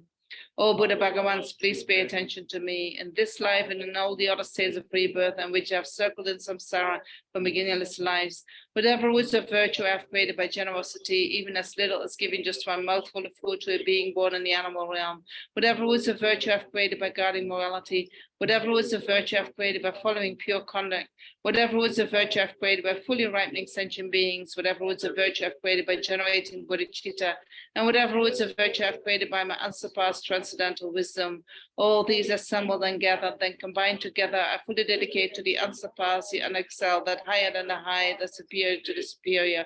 Thus, I completely dedicate to the highest, perfectly complete enlightenment, just as the past Buddha Bhagavans have fully dedicated, just as the future Buddha Bhagavans will fully dedicate, and just as the presently abiding Buddha Bhagavans are fully dedicating, like that, I too dedicate fully. I confess all negative actions individually. I rejoice in all marriage. I urge and request all Buddhas, may I achieve the supreme, holy, peerless, and transcendental wisdom. To the conquerors, the best of humans who are living in the present time, who have lived in the past, and who will likewise come, all those whose qualities are as vast as an infinite ocean, with hands folded, I approach for refuge. And then the general confession. Woe is me. Great Guru Vajradhara, all other Buddhas and Bodhisattvas who abide in the 10 directions and the Venerable Sangha, please pay attention to me. I, whom named Lhundup Jamyang, circling in cyclic existence from beginningless time until the present, overpowered by delusions such as attachment, hatred, and ignorance, by means of my body, speech, and mind, have committed the 10 non-virtuous actions, committed the 5 heavy negative karmas without break, and committed the 5 nearing heavy negative karmas without break. I have transgressed the vows of individual liberation, transgressed the vows of bodhisattvas, and transgressed the samaya of secret mantra. I have been disrespectful to my parents, disrespectful to my Praja masters and my abbot, and disrespectful to my spiritual friends living in ordination. I have committed actions harmful to the 3 rare sublime ones, abandoned the holy Dharma, criticized the Arya Sangha, harmed sentient beings, and so on. These and many other non-virtuous negative actions I have done, caused others to do, have rejoiced in the others doing, and so forth. In the presence of the great Guru Vajradhara, all the Buddhas and Bodhisattvas who abide in the 10 directions and the Venerable Sangha, I admit this entire collection of faults and transgressions that are obstacles to my own higher rebirth and liberation, and causes of cyclic existence in the lower realms. I do not conceal them and accept them as negative. I promise to refrain from doing these actions again in the future. By confessing and acknowledging them, I will attain and abide in happiness, while by not confessing and acknowledging them, true happiness will not come. Then we go further. Other confession verses. Body actions of 3 kinds, focal ones of 4 kinds too, and 3 kinds of mental ones, 10 non-virtues I confess. All of the 10 unwholesome and 5 immediate deeds I've done, through pleasure without beginning, till the present I confess. Whatever evil deeds I may have done with body, speech, and likewise with the mind, under the power of greed, hate, and delusion, every one of these I do confess. Whatever merits all conquerors, Buddha children, Pachikas, Arya trainings, and past training, and worldly beings have throughout the 10 directions, I rejoice in all of them. All you lights of the world and the 10 directions who have awakened to Bodhi and realized non-attachment, I urge all you protectors to turn the unsurpassable wheel of Dharma. Those who wish to demonstrate Nirvana, I request with folded palms to stay, for eons as many as the atoms of their lands, for all beings' happiness and welfare. I dedicate it all towards awakening, whatever little virtue I have gathered from prostrating, offering, confessing and rejoicing, urging and requesting. This one we maybe skip. The trauma offerings. What do you think, Kabir? We skipped the trauma offering, or we didn't have a trauma, right? We don't have a trauma. So we go to praises of Shakyamuni Buddha, which is page 123, and then we can read the deeds of the Buddha, the 12 deeds.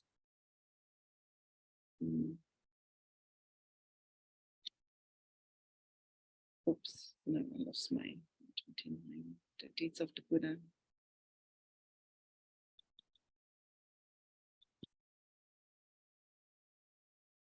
Does anyone have the page?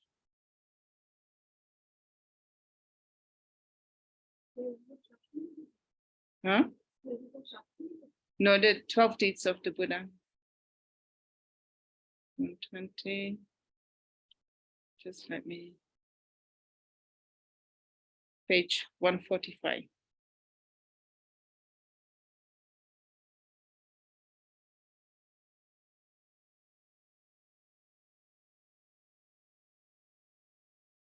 On page 145, praise of the Lord, our teacher, by way of his 12 deeds.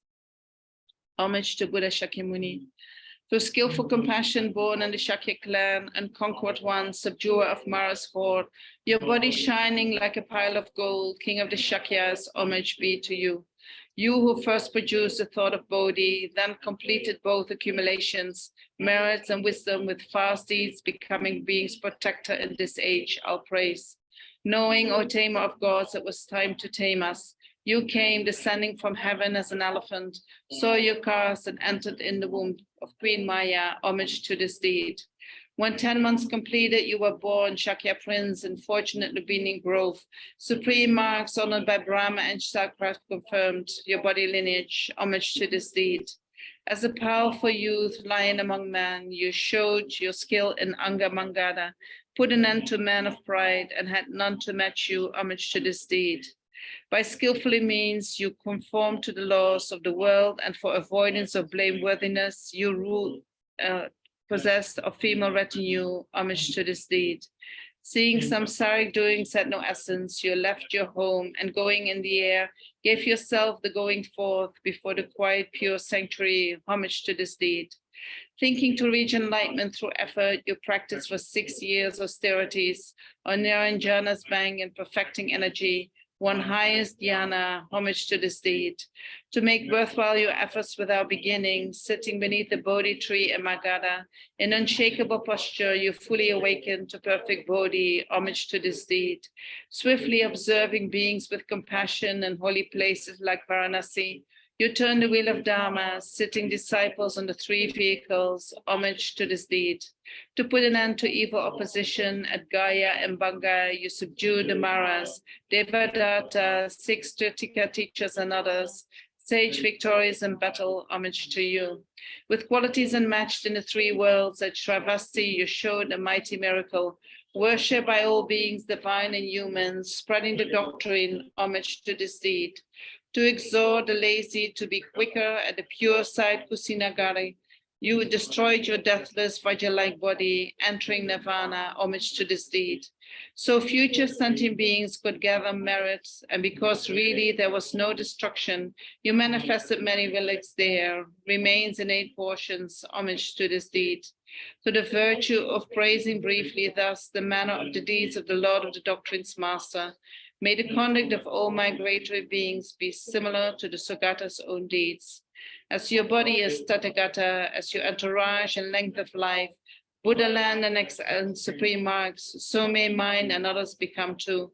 Through these praises and requests to you in the lands where I and others dwell, quelling sickness, poverty, and conflict, please let Dharma and good fortune flourish. By the teachers coming to the world, by his doctrine's brilliance like sunlight, and by close accord of his holder and their disciples, long may the doctrine abide, let all be auspicious. And then we go back to 124.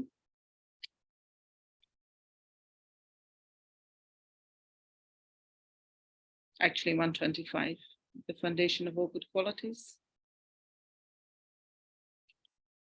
The foundation of all good qualities is the kind and perfect Guru. Correctly following the Guru is the root of the path. By my clearly seeing this and applying great effort, please bless me to rely upon the Guru with great respect.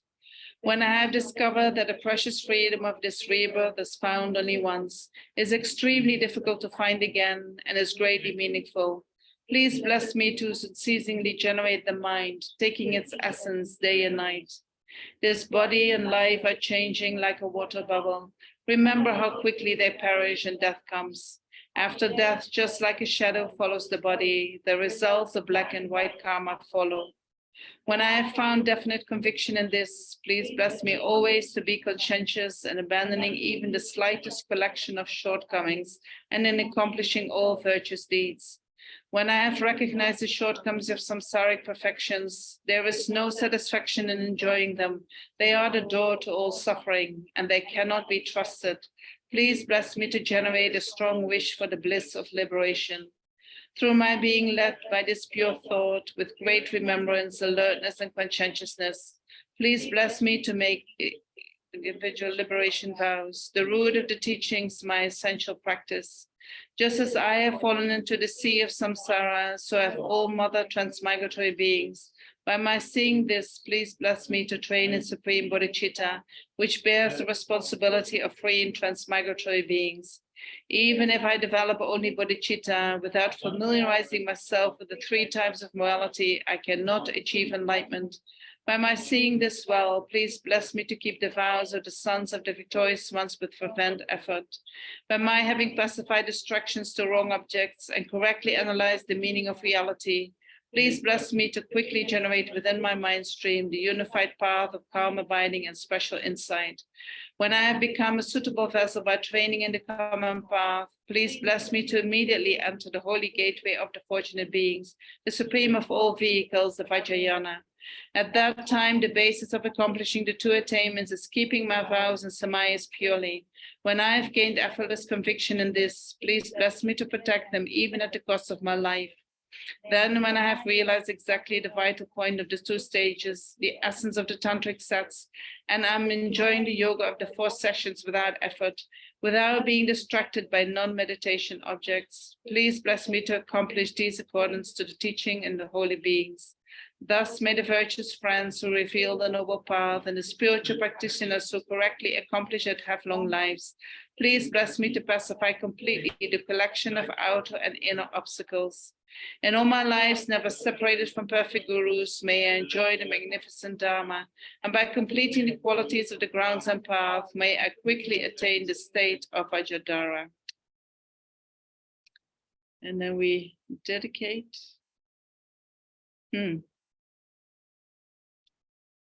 Which dedication would you like to do?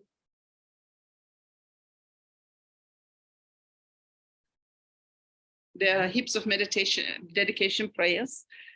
So we could do the King of Prayers, we could do the special dedication aimed at rebirth and Tushita, or we could do the dedication prayer as they come. Below here. Tushita, the Tushita one. Or the Noble King of the Vows of Maitreya, page 178.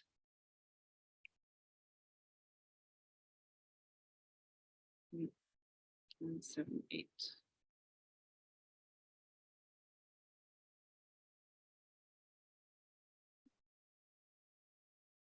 The Noble King of Vows of Maitreya.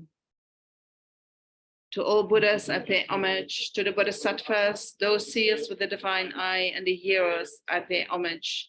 To Bodhicitta, which blocks the roads to realms of woe, shows the path to high rebirth, and leads where there's no aging, I pay homage. Whatever evils I have done, overpowered by my mind, being in the Buddha's presence, I make full compassion of it. May the heaps of merit produced by my actions of three kinds, by the seed of my omniscience, may I win inexhaustible Bodhi. The offerings made to Buddhas in the lands of the 10 directions, known and rejoiced in by the Buddhas, in these I also rejoice. All my ill deeds I confess, and all merits I rejoice. To all Buddhas I pay homage, may I win supreme wisdom knowledge.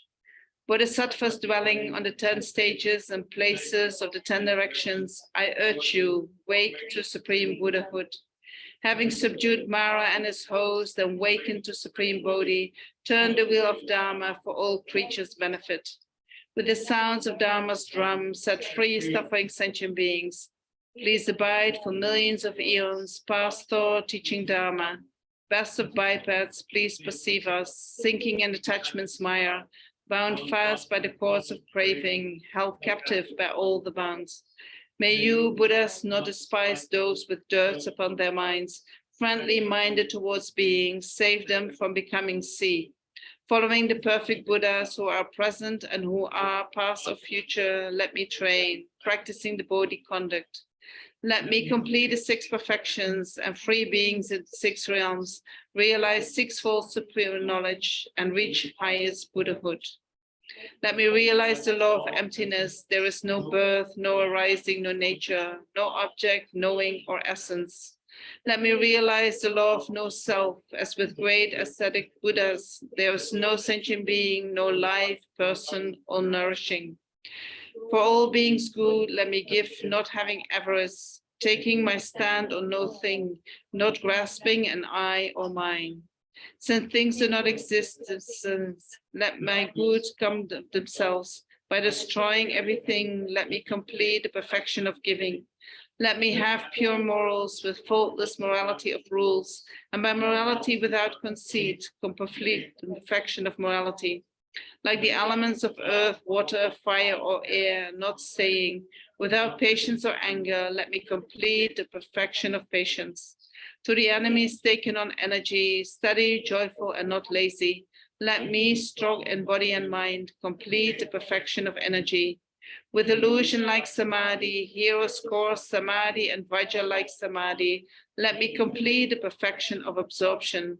By realizing 3 doors of deliverance, equality of the 3 times, and 3 knowings, let me complete the perfection of wisdom. To the praise by all the Buddhas, that which blazes light and splendor, and my Bodhisattva's energy, let me fulfill the intention of myself and others. Practicing the conduct thus, let me, known as Maitreya, complete the 6 perfections and be fixed on the summit of the 10 stages. Then we can do the mantra.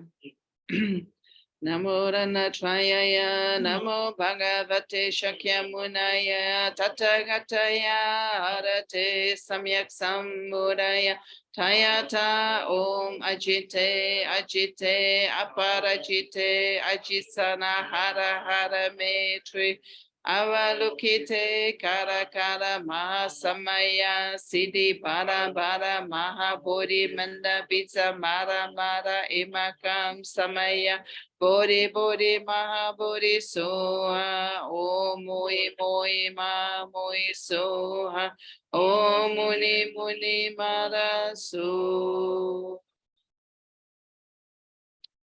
In the dedication, through this virtue, may I and all my greaters, as soon as we die, be born in Tushita, in the palace high of Dharma, as the chief of your children, Lord invincible. When the earth you reach the 10-powered state, regent of the Lord of the 10 stages, let me drink your speech nectars first and reach the sky of all the conqueror's deeds. When I die from here, straightway born in pleasant Tushita, let me soon please Lord Maitreya and be predicted to Buddhahood. And then we go back to 130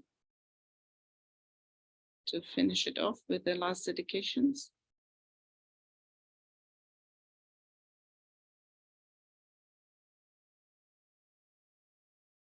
Page 130.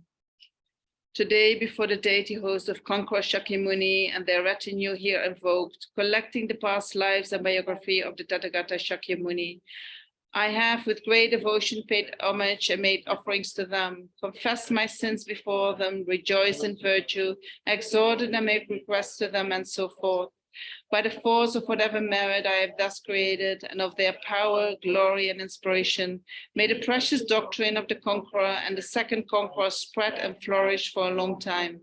May the lifespan and deeds of the holy beings who uphold the doctrine increase and develop more and more. May the activities of teaching and practice in the hosts of Sangha communities flourish more and more like the waxing moon. May the life, merits, wealth, power, and prestige of the patterns of the doctrine develop more and more like the depth of the river in summer. Thanks to their power and ability, may all sentient beings have perfect happiness, and may all their rightful aims be spontaneously filled like fruits of a wish-granting tree. In every world, may not even the name occur of any external or internal harm, such as sickness, famine, injury by enemies, or hindering spirits, fighting, and disputes. May good auspicious signs arise continually, such as rain falling at the right time, crops and livestock always doing well, a mutual concord of ruler and ministers and subjects.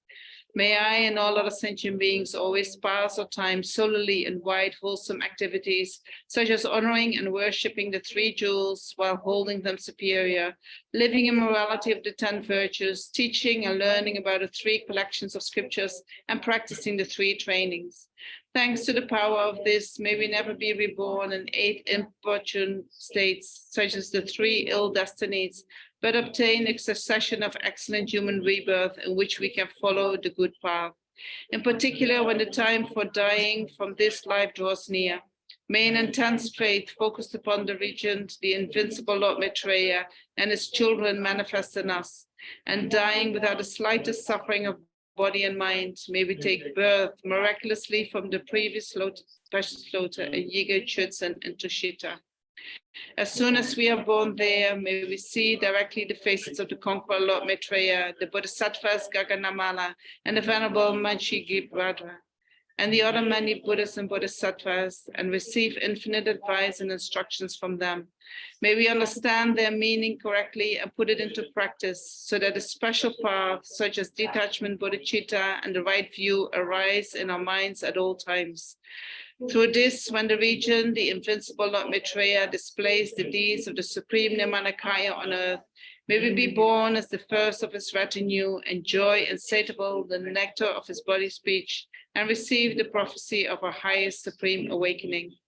May also the roots of virtue to be so dedicated, not degenerate in the least through adverse conditions such as anger, but become totally pure causes for whenever desired objects, the conqueror of the 3 times and their children have dedicated or will dedicate roots of virtue towards. I've invoked the deity host of the King of Sages, prostrated, offered, requested, Through these virtues, let me, before the sage Maitreya, enjoy abundance of Mahayana teaching. When above the hill of Bodh Gaya rises that king of suns, the Lord Maitreya, may the Lord my wisdom open and satisfy great swarms of fortunate bees. Then please may the conqueror Maitreya, setting his right hand upon my head, prophesy my highest supreme Bodhi, and let me win it soon for all beings' sake.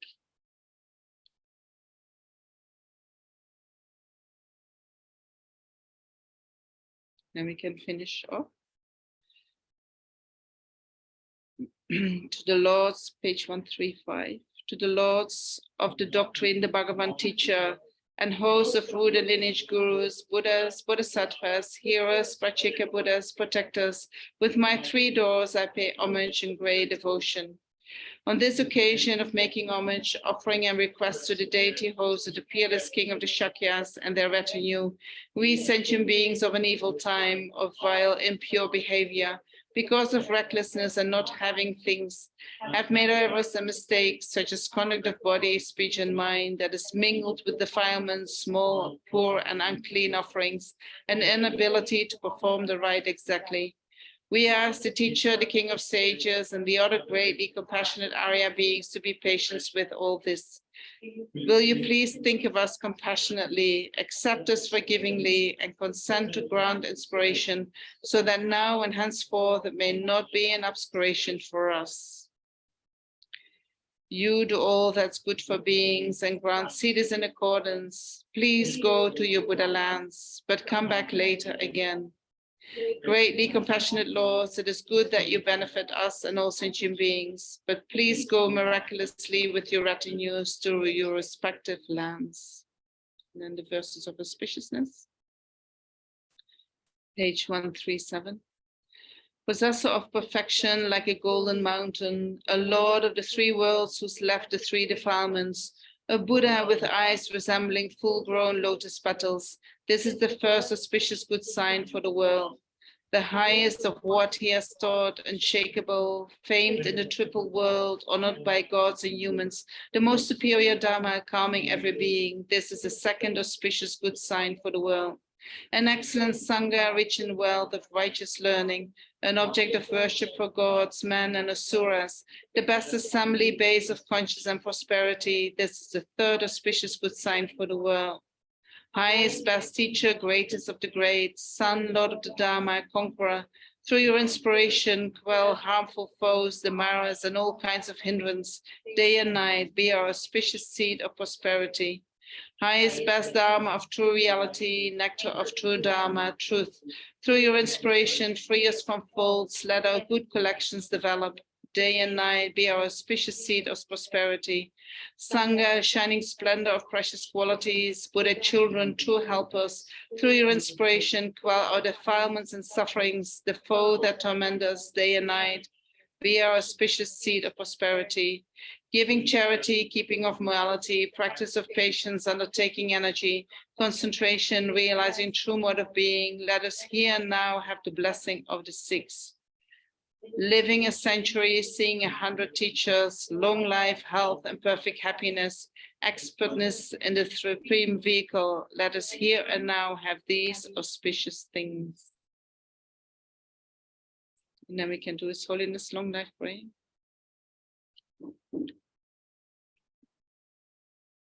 Or with the three.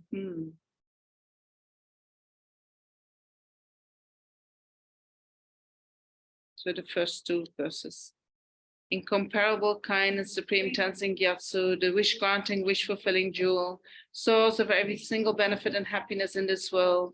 May you have a long life and all that your holy wishes be spontaneously fulfilled. Savior of the land of snow's teachings and transmigratory beings, who extensively clarifies the path that unifies the emptiness and compassion, to the lotus holder Tenzin Gyatso I beseech, may all your holy wishes be spontaneously fulfilled. And then it will be good to do the return prayer. I don't know where we have that. Oh, this? Okay. The last parent online prayer. Yeah, that's from Lama Zopa Rinpoche. He doesn't. Okay, we can recite it from the Alhamdulillah. Lama, you know, Lama, you know. I beg you to listen to me, gentle rude Lama. I appeal to you with a sudden desperate request. Do not deprive us of your compassionate refuge. Lama, you are the blessings of the Buddhas of the 3 times. Even though you are now in the great pervasive bliss of the unobstructed sphere of clear light, it is now that we need your great compassion. Quickly emanate the supreme body of the transcendental wisdom emanation from the various emanations of the dance of the great compassion of the supreme mind. Arise, rise, return to the sphere of the Dharmakaya. I invoke you, and invoke you for the sake of beings. Please, the land of Dakini and other pure lands. Please return at once to make the scriptural and realization teachings flourish for the sentient beings of the world to the south. Come back right away, because the desperate beings are kind and are desperately calling you. They want to see you. They want to be blessed in body, speech, and mind. We are the sentient beings, hallucinated and confused by the conception of ignorance in the sphere of the luminous emptiness of the 3 supreme bodies. We confess the surmise that we have degenerated. Let there be the auspiciousness of emptiness and compassion, the supreme auspiciousness of all auspiciousness. Let there be the auspiciousness of the quick meeting of the disciple and the Lama. By the power of the truth of unchanging reality, may the perfect reincarnation quickly appear.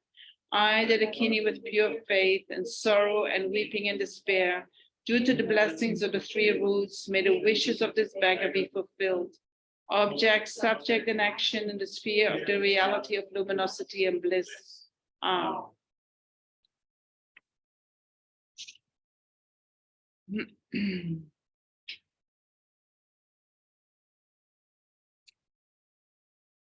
12 o'clock. You're so welcome. Huh? Perfect time. Perfect timing, yes.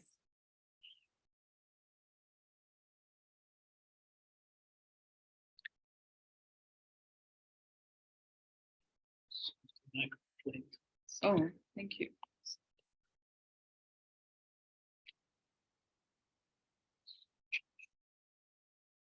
So we now have a few minutes break, and then we'll do story time. Huh? Yeah. You probably have the best stories. I had a lot of stories. Yeah. It will take probably the whole day. Yeah. Oh. Maybe one day I should do a lecture. Yes. Yes, that would be lovely. Do it when I'm here. Next year. Yeah, maybe I can join you in one session. Uh-huh. Okay. A couple of them today. Huh? Couple of them now.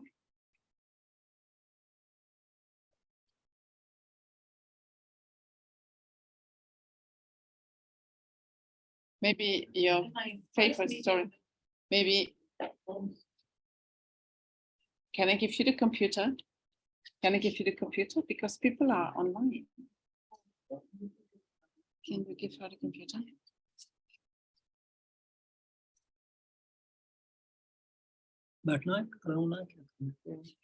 Okay, the first time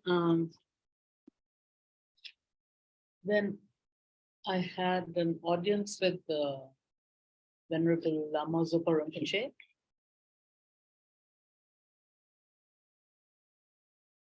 I remember this was at Sukhavati, in Pharaoh's house. He was running a guest house. And I mean, this was a kind of a long meeting I was expecting to have with him. Earlier on, I just met him casually. So I saw the smile on Rinpoche's face, and I was wondering, why is he so happy? And I said, Rinpoche, I actually wanted to meet you, but Rinpoche had to take Lama Osel to the Spanish embassy for a meeting with the ambassador. And so I had my car and I said, okay, Rinpoche, I will drop you. And Rinpoche insisted 10 times. Are you sure you're free? Are you sure you're free? And I said, yes, but yeah, I'm free. I will drop you, no problem at all. And very happily, I went to drop them. And then when I went home, I realized I had an appointment in the evening, which I'd completely forgotten because I met Rinpoche and Lama Zopa. I give you that. Thanks for coming. I know. Huh? I have many stories now. But maybe next time. Yes. Yeah? Yes. Okay. That would be nice. Okay. Okay. Yeah. So thank you very much, everyone. We continue a little bit. Yeah. With, After the break. yeah.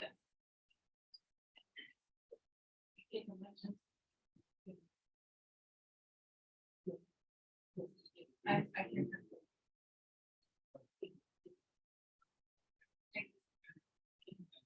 See you. Thank you. See you. Thank you. See you. Yeah. Don't forget the session. Okay.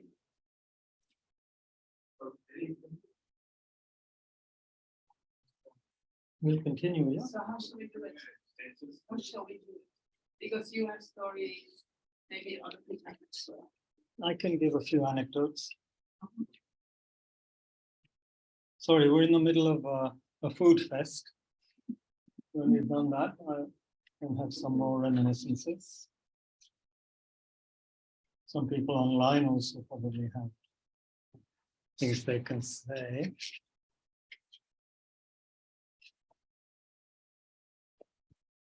Who's left? Oh, we have 15 people. Good.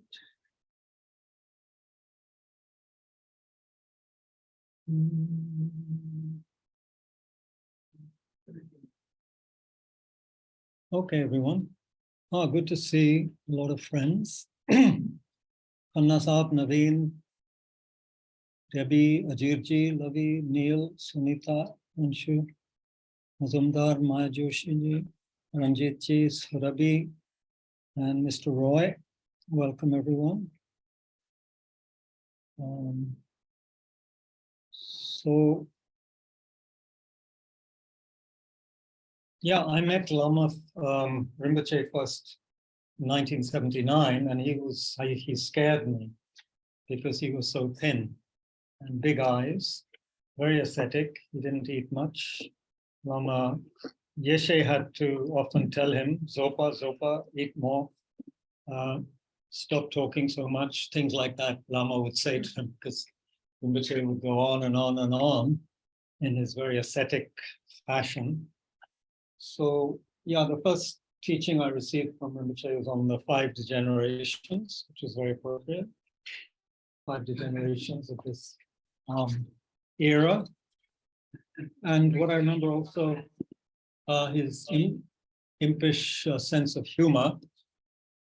He would always give a little smile when he announced the PP break, toilet break, because he would go on for so long, and then he realized we needed some break.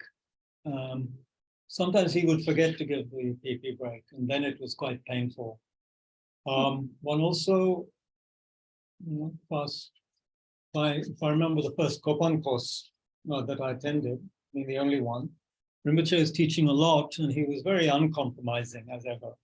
Hell realms, suffering, death, and impermanence. That's what he focused on, often for hours on end. And it could be quite tiring, but it was very powerful. I remember once when, it was very beautiful at Kopan Monastery, and lots of bird song and things like that. And so once there was a bird making quite a lot of sound outside. So Rinpoche then said, listen to that bird outside, sound of suffering. So one wasn't allowed to say anything as any, perfectly pure. Of course, he was not teaching Vajrayana or Tantra, so he was teaching basic part during that course. So everything was in the nature of suffering, death.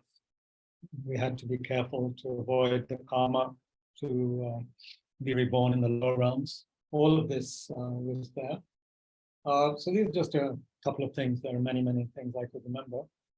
But yeah, because in 44 years, one has had so different experiences and meetings with Rinpoche. But yeah, one just remembers his incredible, uncompromising flourishing of the teachings, not making things easy for us. In one way easy, but another way not. Not watering down the Dharma at a time when many teachers perhaps in the world don't want to speak so much about rebirth, suffering, karma. Rinpoche is totally uncompromising there. Yeah, but luckily he made such an impression, I think, on all of us that now that he's gone, we know what to do. We're not confused about what to do. He was so clear in his teachings. So that's something that sustains us. Yeah, I'll pass it on now to Venerable, and then she can lead the rest of this. Who knows from shame? Very few people here. Usually about his road journeys, how he would Huh? stop. Huh? About his road journeys, Road journey. how he would stop at various points to bless the animals alongside the monkeys and the dogs and Live animals? yeah. Mm-hmm. Yeah, yeah. Somebody was telling, I remember, from when Rinpoche was here. What the things? Dead animals. No, live animals. Uh-huh. Live animals, yes. Yeah, he would save live animals, and if there was a dead dog or anything on the road, then he'd have the car stopped and we would make a lot of prayers for that dead animal. Often dogs on highways.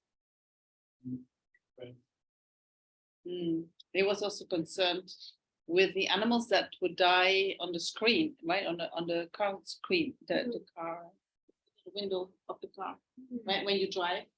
Unfortunately, they're not, I think these animals are all gone, right? These little insects. But like 10, 20 years ago, your screen was full of little dead insects, right? When you were driving. Right. And when he realized, like, wow, these are dead animals, he started making these stickers that you can put on the cars to bless the animals that die, right? That fly against your car and that die.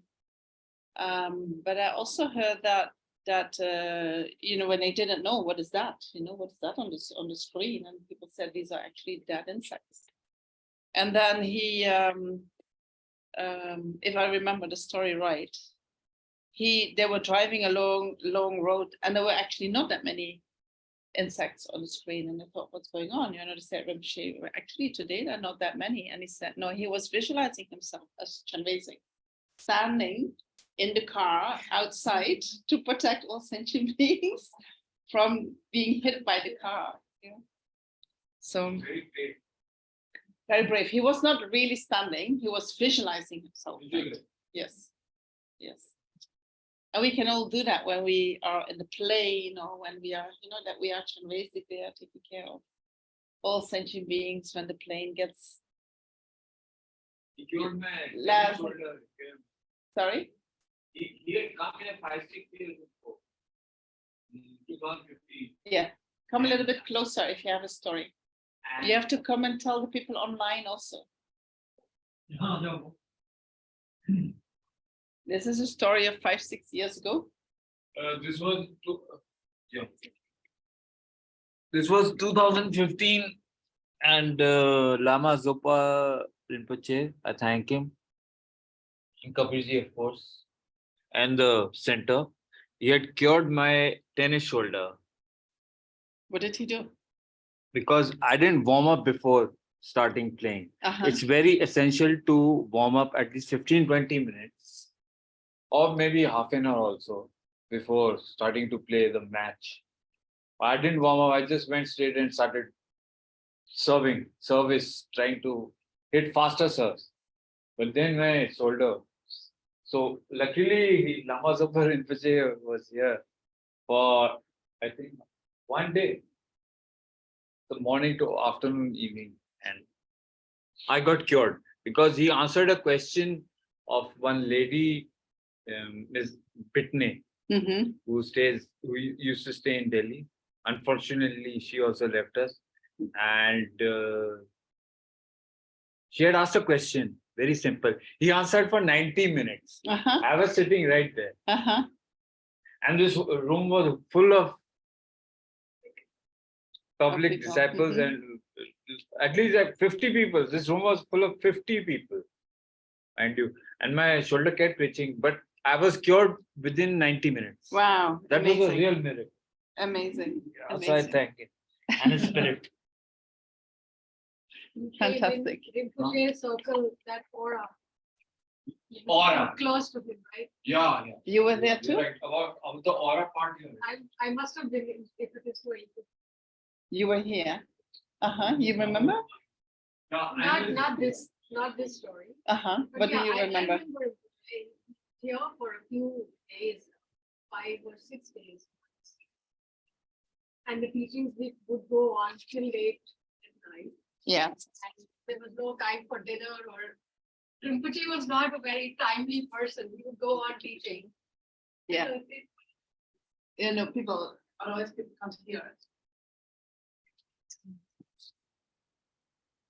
So this is famous that back in 2015, when we had gone for dinner at Naivedyam, a team of about 12, 14 odd people, and the dinner was served, and then Rinpoche started the prayers for food, and they just went on and on and on. The food became cold, and since this was my first time, I didn't realize what's really happening. But then it was explained that this is usual with Rinpoche, and You could observe your attachment yeah, in the mind. yeah, and because I'm the sort of person who likes to have hot food, Yes. so I was looking here and there, Rinpoche, and then Roger, and Kunsang Lao. He's passed now. Sampan Lao, everybody was there, including Rinpoche. But they somehow were very attuned to Rinpoche from long before. So they were just waiting, looking at each other, smiling and enjoying the prayers. I was like, what's happening? So yeah, Rinpoche was unique, and I loved, the best thing about Rinpoche was his laughter, apart from his teaching, of course. It was very, very childlike. Oh yeah. Very childlike. That was the best. Did you crack any jokes? I don't remember in particular now. Can't recall. Kabirji? Did he speak to you personally? Yes, yes. Do you have any personal experience with him that you like to share?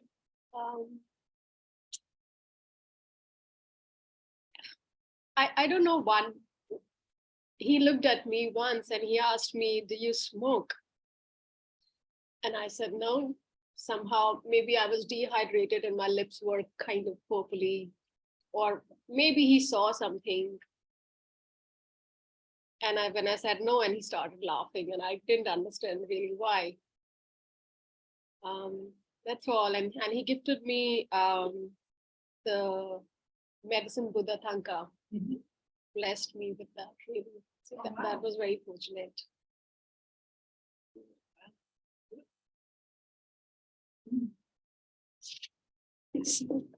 Actually, I'm from a Sutra.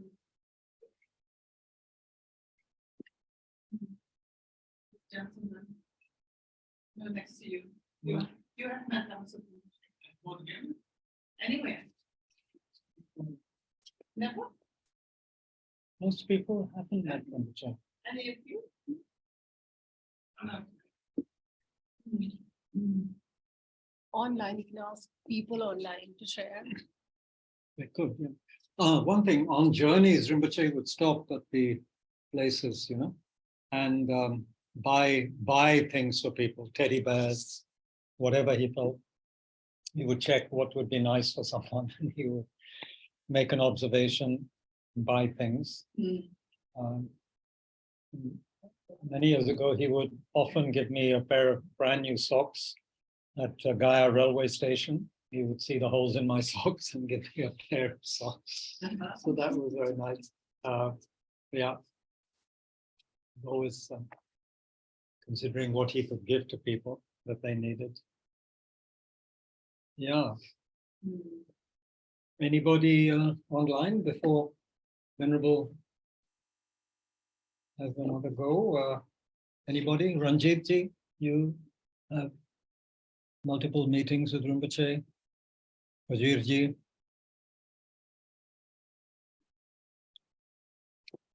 Anything?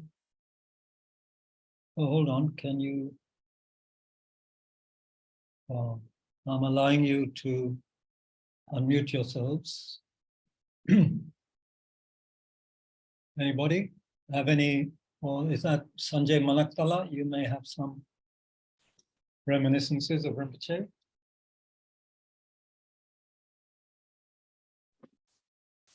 Yes, Venerable. Yes, Kabirji. I am driving, but I've been listening also. Yeah, I remember, I first met him in 1985 or 86. And I asked him some question about on emptiness. And he saw me confused, but very, very eager to learn about emptiness. And I remember he gifted me a book called Echoes of Voidness by Geshe Repton. And I think, that changed my life. I would say that. I kept on reading, although I didn't understand much, but slowly, reading multiple times and understanding dependent organization, I could understand emptiness finally. Although I have not realized, I can say that conceptual knowledge is still there. And also I met him sometime, like the one lady was saying that we had gone for a dinner. I remember that incident where his prayers lasted really very long. But it was really fortunate to have his company. And I hope that he comes back in a human form to teach us as early as possible. Thank you, Sanjay ji. Thank you. Sanjay Manaktala, one of our kind sponsors.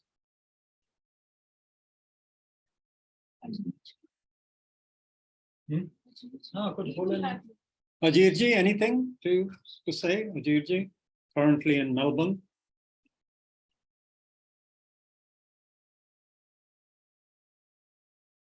No, Ranjit ji. Yeah, thank you, Kabirji. There's so much to say about Rinpoche. I don't know where to start, but maybe his compassion was always overwhelming. I think share my first meeting with him was almost 32 years ago, and it was all thanks to Rinpoche right there. I had been called to help a Lama get his luggage because he used to travel with a lot of luggage. Most of it was lots of holy objects that he would carry with him to bless people. And so I remember meeting him at the old airport in Delhi, and he asked me where I was born, and then he gave me a blessing in terms of a headbutt, which I didn't quite understand then, and I was wondering as to why he hit me on my head. Later I learned it was a blessing. And then after that, I had an initial hesitation, because I went for a couple of pujas in Kabirji. You used to actually take the sessions at Safdarjung Enclave at that time. And there was this other friend of mine, but we had some incredible experiences. One when he was doing a puja there, and it was a fire puja of sorts, and we saw smoke rising, and there's just this friend of mine, Shirish, and I.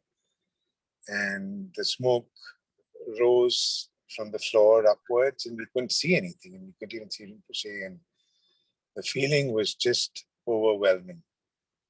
And we knew that, I mean, that's the first time I knew that this was not an ordinary being. This was someone who was very special and extraordinary.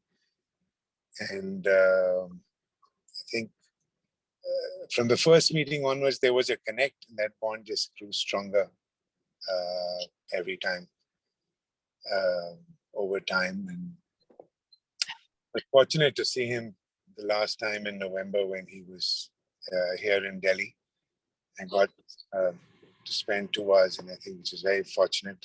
And he gave me a lot of advice, and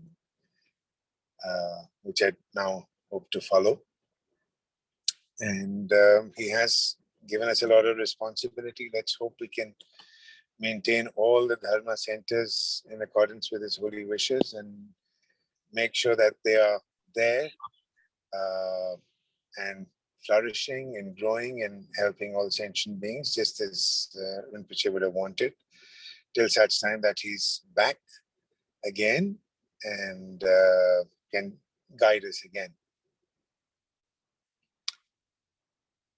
Yeah, that's what I thought I'd share. Thank you. Thank you very much, Rinpoche. Thank you. Very good. Thank you. Yeah.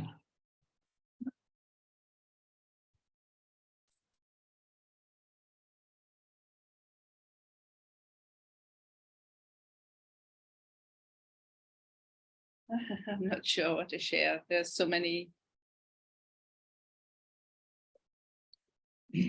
I think every occasion that Rinpoche appeared was always special. You know, there was I always felt that he energized the whole room, that I don't know, I was immediately felt happy.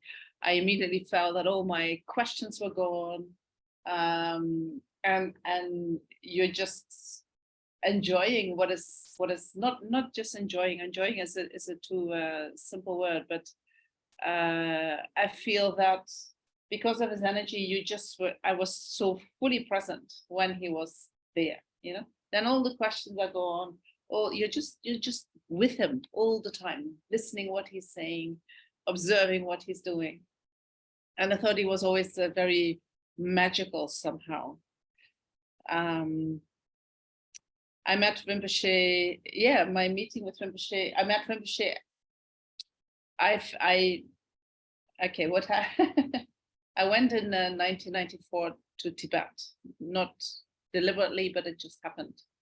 I went to Nepal on a holiday, and then part of the holiday was 5 days in Tibet.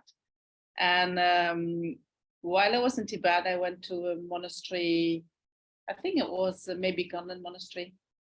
And there was one teacher, and according to our guide, he was the highest teacher in Tibet, he was teaching. And so I felt I wanted to sit down and feel what was happening. And I did that, and I felt like I've never felt so safe in my life. So I had I thought, wow, I need to do something with this, right? I must have some connection here, I don't know.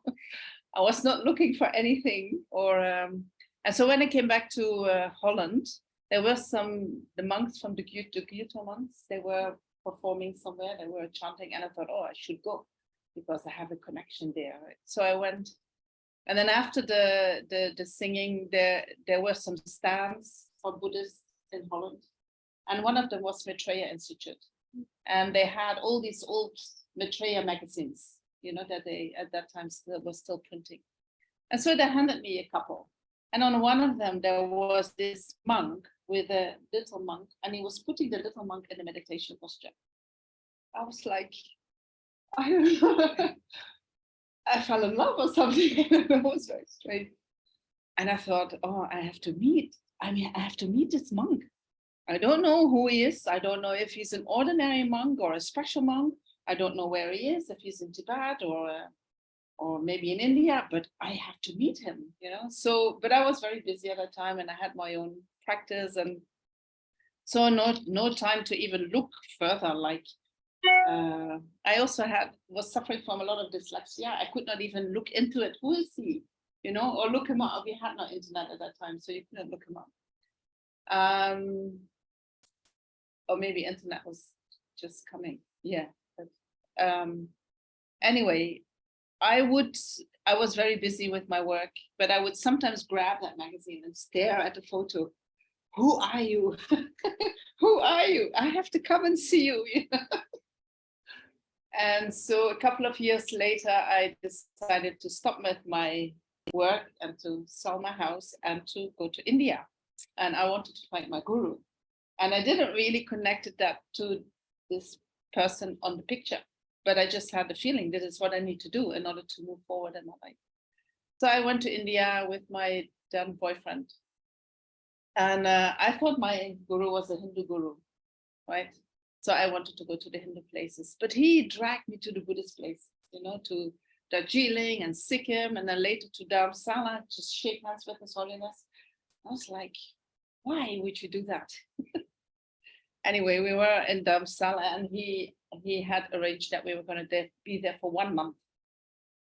And so then I thought, 1 month, just being in, I mean, what is Dharamsala? You know, you can only walk around in McLeod-Ganj, there's not much to do.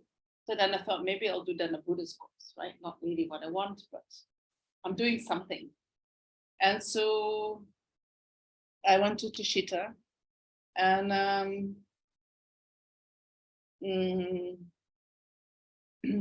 when I was there, I was listening to the teachings, and I don't know, my body was reacting. I also went to the library, and I'm not a good reader, but I just grabbed a book because I like to read a few lines at night. You know? So I look at the first book. Oh, these letters were very tiny. So I grab another one. Oh yeah, this is good. This is good.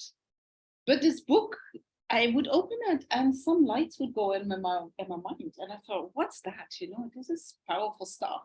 It's like I don't really understand what is written down, but somehow I get the meaning in my mind. And so then at a certain point, I spoke to the retreat leader, which was Sarah Tresher, Venerable Sarah. And she had said in the teachings, if you feel that you have a connection with these teachings and they make sense to you, then renounce your life, you know, give up your life and find a guru. And I thought, I already have given up my life, you know. So how do I do that? Find a guru. And so I asked her, and she said, oh, I think you already found your guru. I said, who is it? Well, Lama Zopa Rinpoche, he's the writer of this book, and he's the spiritual director of the center. And I thought, oh, well, now I'm curious, who is this man on the magazine, right, that I have at home? Who is this one? So when I went back home, I looked and thought, oh my God, Lama Zopa Rinpoche, like, I felt like he had been in my house for 3 years and I hadn't really recognized him. So then she said, if you want to meet him, go to Kopan. You know, so half a year later, I went to Kopan, and I had a good fortune to meet with Lama Zopa in a small meeting. And I think in my life, I saw Rinpoche once in the 3-4 years. And then he would give me advice for the next step, you know. So the first one was, he sent me to a Lama in Nepal. And I think I had a very strong connection with that Lama. And he said, go there for 2 or 3 years. And I knew after 3 years, I'll meet you again. You know? So after 3 years, I got ordained. Lama Zopa was there. And then he said, go to Chan Reciting Institute in Australia. So I studied there for 5 years. I tried to get out of it several times, but he kept saying, no, study. And so he has pointed me every time to the main steps in my life, you know. And I feel that by following his advice, my whole life has transformed in a way that I could never have imagined. It's, I felt I'm a practical person. I like doing things. Tell me whatever you want me to do. I'll do it for you. But I'm not a studier. And so Lama Zopa sent me to study again and again and again, until I started having joy in the study. And I even asked if I could continue studying after I finished. And I mean, it was really the best advice he could have given me. Of course it is. And I feel like he could see so far beyond anything that I could imagine, you know.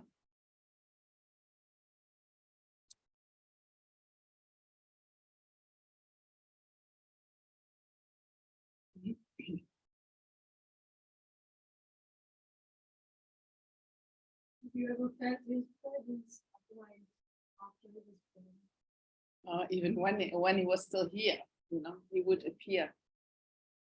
You know, sometimes you have these low days or periods that you think, oh, maybe I'm doing totally the wrong thing, maybe. And always he would appear in some way, you know, somebody would come and say, oh, I just went to Gopal and I got this from Lama Zopa for you. You know, it was like, oh. So there was always a kind of encouragement, you know, and he helped in other ways, even without meeting him. Yeah, at a certain point, when he told me to go to study in Italy, I thought, how do I want to pay for this? It's like, you need so much money to live there, and how do I going to do this? And so I had already done that at Chenrezig, studying, and then, you know, your money goes down, down, down, and nothing is coming in. And so I said, Lama Zopa, I don't want to worry about the money. You take care of it. I don't know. Then within one friend came and said, what are you going to do with all your stuff? Shall I organize an auction for you? Shall I do this? She started to do fundraising. I think within 3 weeks, I had more than $20,000 coming in, like somebody opened the tap. From the government, money came. I mean, that was very strange. From the government, from people would just come with checks. It was like incredible, incredible.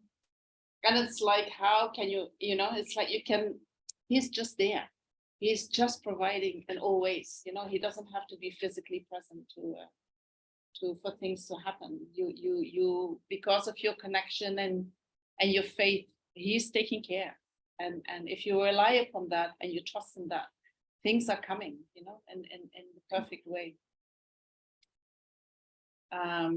So that happens when he was still alive. After his passing, I don't know, I feel like after the passing, he is so much stronger in my heart. And it's like he says, now it's up to you. Now you have to do it, you know. When he was still alive, we could somehow think, she'll take care of it. No, now you have to do it. And so I feel like he's pushing me very strong, you know, go, do it. Yeah. Other than that, I just, you know, I feel like he works so incredibly hard every minute of the day. I feel a little bit guilty when I start asking him to come back very soon, you know. I feel like, please enjoy your time when you can. And sure, I want him to come back very quickly, but I do not, you know, he also needs to take the time that he needs or wants to fill himself even more up with this bodhicitta. What I felt after he passed, I felt like what he was doing was so incredible, so huge. I feel like I could not even look at that when he was alive. There was too much light. And so now I'm looking at it and it is like, he was enlightening the whole world, you know. He was doing everywhere in the world, spreading light, inspiring people, literally putting everywhere light of other types of offerings, everywhere. It's like there was no limit, right? And he only could think so big. It's so far beyond anything I can imagine. So big, and he has planted so many seeds. And so after he passed, you know, some people are saying, wait till the seeds start growing, right? Which is true. It's like he planted in so many people's minds the seeds, like wait till that starts growing and see what is going to happen in the world. It's going to be incredible if we allow that to grow in That image of Lama Zopa Rinpoche, the little one, Yeah. from his childhood. No, it was Lama Zopa with a little Lama Ussel. He was putting Lama Ussel in the meditation posture. Yeah. Yes. I think people are going home. I'm sorry if I'm boring. Yeah. Nivita, you still here? No, Nivita is not there. She was going to sleep. All right. Yeah. So what shall we do? What time is it? Quarter to one. I don't know. Do people like to read the King of Prayers? It's 15 minutes, but it's quite beautiful to do. Or is that too long? I'll show you, I'll tell you. It's in the same file as that we had.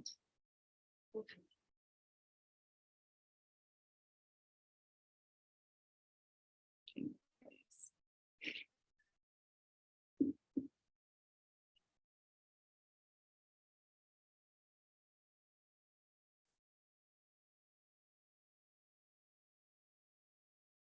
It's on page 169. So we're going to read the King of Prayers to finish off this session. 169. 169. You have it? Huh? 159. 69. Yeah, everyone there? I bow down to the youthful Arya Manjushri, you lions among humans, gone to freedom in the present, past, and future, in the worlds of 10 directions, to all of you with body, speech, and sincere mind, I bow down. With the energy of aspiration for the Bodhisattva way, with a sense of deep respect, and with as many bodies as atoms of the world, to all you Buddhas visualized as real, I bow down. On every atom are Buddhas, numberless as atoms, each amidst a host of bodhisattvas, and I'm confident the sphere of all phenomena is entirely filled with Buddhas in this way.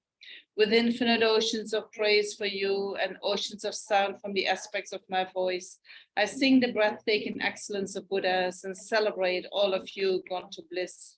Beautiful flowers and regal garlands, sweet music, scented oils and parasols, sparkling lights and sublime incense, I offer to you, victorious ones. Fine dress and fragrant perfumes, sandalwood powder heaped the hyacinth maru. All wondrous offerings in spectacular array, I offer to you, victorious ones. With transcendent offerings, peerless and vast, with profound admiration for all the Buddhas, with strength of conviction in the Bodhisattva way, I offer and bow down to all victorious ones.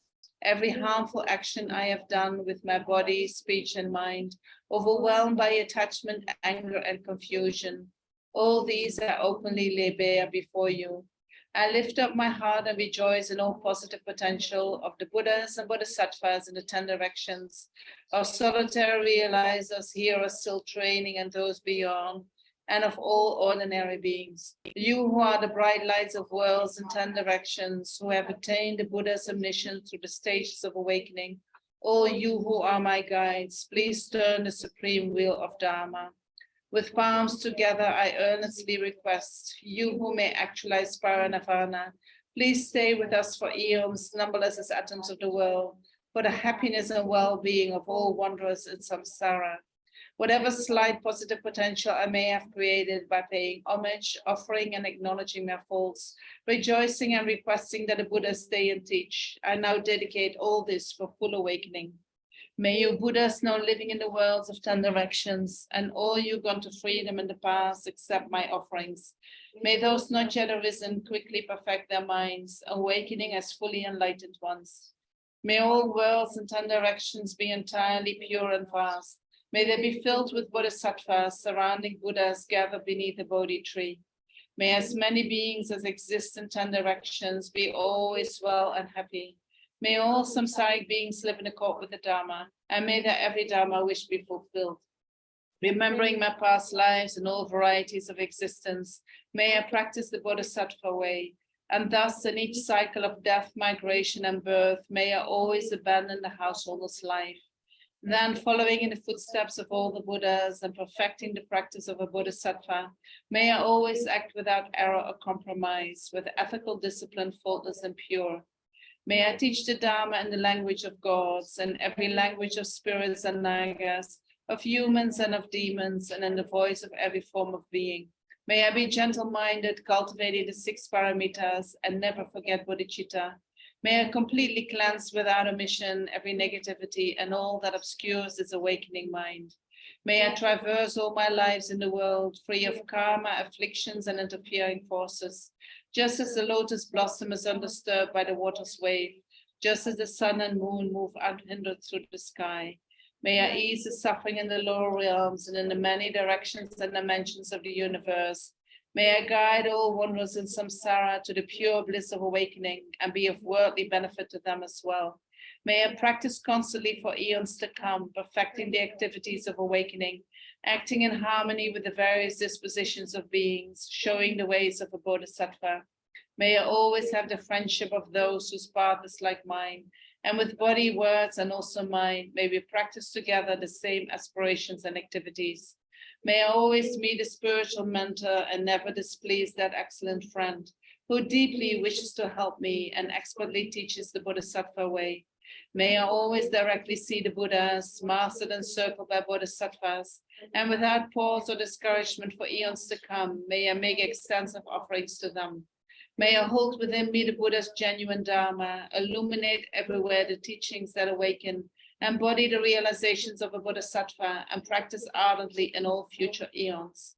While circling through all states of existence, may I become an endless treasure of good qualities, skillful means, wisdom, samadhi, and liberating stabilizations, gathering limitless pristine wisdom and positive potential.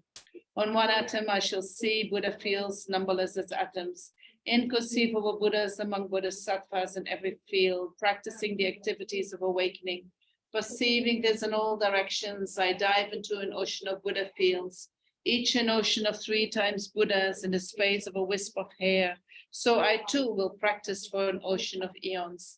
Thus, I'm continually immersed in the speech of the Buddhas, expression that reveals an ocean of qualities in one word, the completely pure eloquence of all the Buddhas, communication suited to the very tendencies of beings. With strength of understanding, I plunge into the infinite enlightened speech of the Dharma, of all Buddhas and 3 times gone to freedom, who continually turn the wheel of Dharma methods. I shall experience in one moment such vast activity of all future eons, and I will enter into all eons of the 3 times in but a fraction of a second. In one instant, I shall see all those awakened beings, past, present, and future lines among humans. And with the power of the illusion-like stabilization, I will constantly engage in their inconceivable activity. I shall manifest upon one single atom the array of pure lamps, present, past, and future. Likewise, I shall enter the array of pure Buddha fields in every direction without exception. I shall enter the very presence of all my guides, those lights of this world who are yet to appear, those sequentially turning the wheels of complete awakening, those who reveal nirvana, final perfect peace.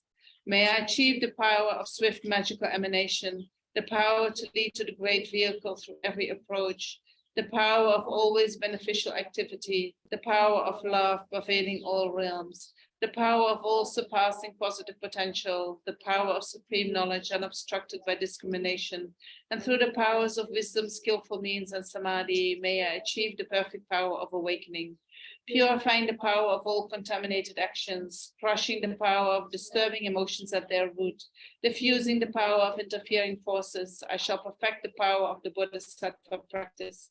May I purify an ocean of worlds, may I free an ocean of beings, may I clearly see an ocean of Dharma, may I realize an ocean of pristine wisdom. May I purify an ocean of activities, may I fulfill an ocean of aspirations, may I make offerings to an ocean of Buddhas, may I practice without discouragement for an ocean of eons. To awaken fully through this Bodhisattva way, I shall fulfill without exception all the diverse aspirations of the awakening practice of all Buddhas gone to freedom in the 3 times everywhere. In order to practice exactly as the wise one called Samantabhadra, all embracing good, the elder brother of the sons and daughters of the Buddhas, I completely dedicate all this goodness. Likewise, may I dedicate just as a skillful Samantabhadra with pure body, speech, and mind, pure actions, and pure Buddha fields. I shall give rise to the aspirations of Manjushri for this Bodhisattva practice of all-embracing good, to perfect these practices without discouragement or pause in all future eons. May my pure activities be endless, my good qualities boundless, and through abiding in immeasurable activity, may I actualize infinite emanations. Limitless is the end of space, likewise limitless are living beings. Thus limitless are karma and afflictions. May my aspirations reach be limitless as well. One may offer to the Buddhas all wealth and adornments of infinite worlds in 10 directions, and one may offer during eons numberless as atoms of the world, even the greatest happiness of gods and humans. But whoever hears this extraordinary aspiration and longing for highest awakening gives rise to faith just once, creates far more precious positive potential. Those who make this development aspiration for the Bodhisattva way will be free of all lower rebirth, free of harmful companions, and will quickly see Amitabha infinite light. And even in this very human life, they will be nourished by happiness and have all conducive circumstances. Without waiting long, they will become like Samantabhadra himself. Those who give voice to this extraordinary aspiration will quickly and completely purify the 5 boundless harmful actions created under the power of ignorance. Blessed with supreme knowledge, excellent body, family attributes, and appearance, they will be invincible to vast interfering forces and misleading teachers, and all the 3 worlds will make offerings. Going quickly to the noble Bodhi tree and sitting there to benefit sentient beings, subduing all interfering forces, they will fully awaken and turn the great wheel of Dharma. Have no doubt that complete awakening is the fully ripened result comprehended only by a Buddha, of holding in mind by teaching, reading, or reciting this aspiration of the Bodhisattva practice. In order to train, just like the hero Manjushri, who knows reality as it is, and just like Samantabhadra as well, I completely dedicate all this goodness just as they did. With that dedication, which is praised as greatest by all the Buddhas gone to freedom in the 3 times, I too dedicate all my roots of goodness for the attainments of the Bodhisattva practice. When the moment of my death arrives, by eliminating all obscurations and directly perceiving Amitabha, may I go immediately to Sukhavati, pure land of great joy. Having gone to Sukhavati, may I actualize the meaning of those aspirations, fulfilling them all without exception for the benefit of beings for as long as this world endures. Born from an extremely beautiful superlative lotus in this joyful land, the Buddha's magnificent mandala, may I receive a prediction of my awakening directly from the Buddha Amitabha. Having received a prediction there, may I create first benefit for beings throughout the 10 directions with 1 billion emanations by the power of wisdom. Through even the small virtue I have accumulated by offering this prayer of the Bodhisattva practice, may all the positive aspirations of beings be filled in an instant. Through creating limitless positive potential by dedicating this prayer of Samantabhadra's deeds, may all beings drowning in the storm of suffering enter the presence of Amitabha. Through this king of aspiration, which is the greatest of the sublime, helping infinite wonders in samsara, through the accomplishment of the scripture dazzling with Samantabhadra's practice, may suffering realms be utterly emptied of all beings.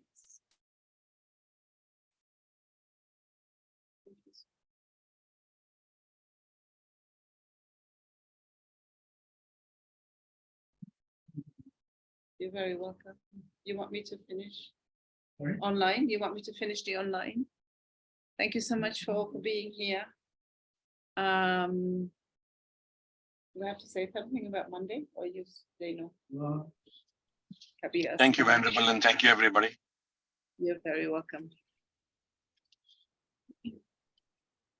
Okay. So Venerable is here till the 15th. You've been sent the program, but just to mention it briefly again.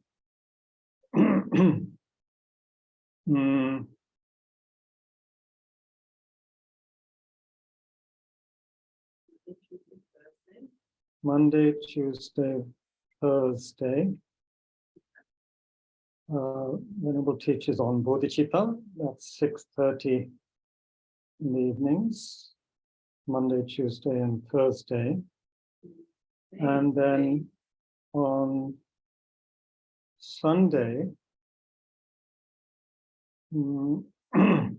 Sunday the 4th of Sunday the 11th, we have 2 sessions, isn't it?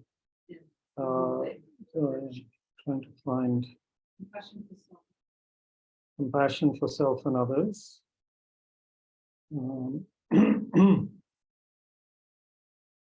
So the morning session, I think, can you find it? I can find it in my mind. I think it's 10 o'clock, the morning session on, the 11th. Sorry, 10:30 to 12:30 and 2 p.m. to 4 p.m. That's on the 11th of June. Compassion for self and others. Then continuing on Monday the 12th,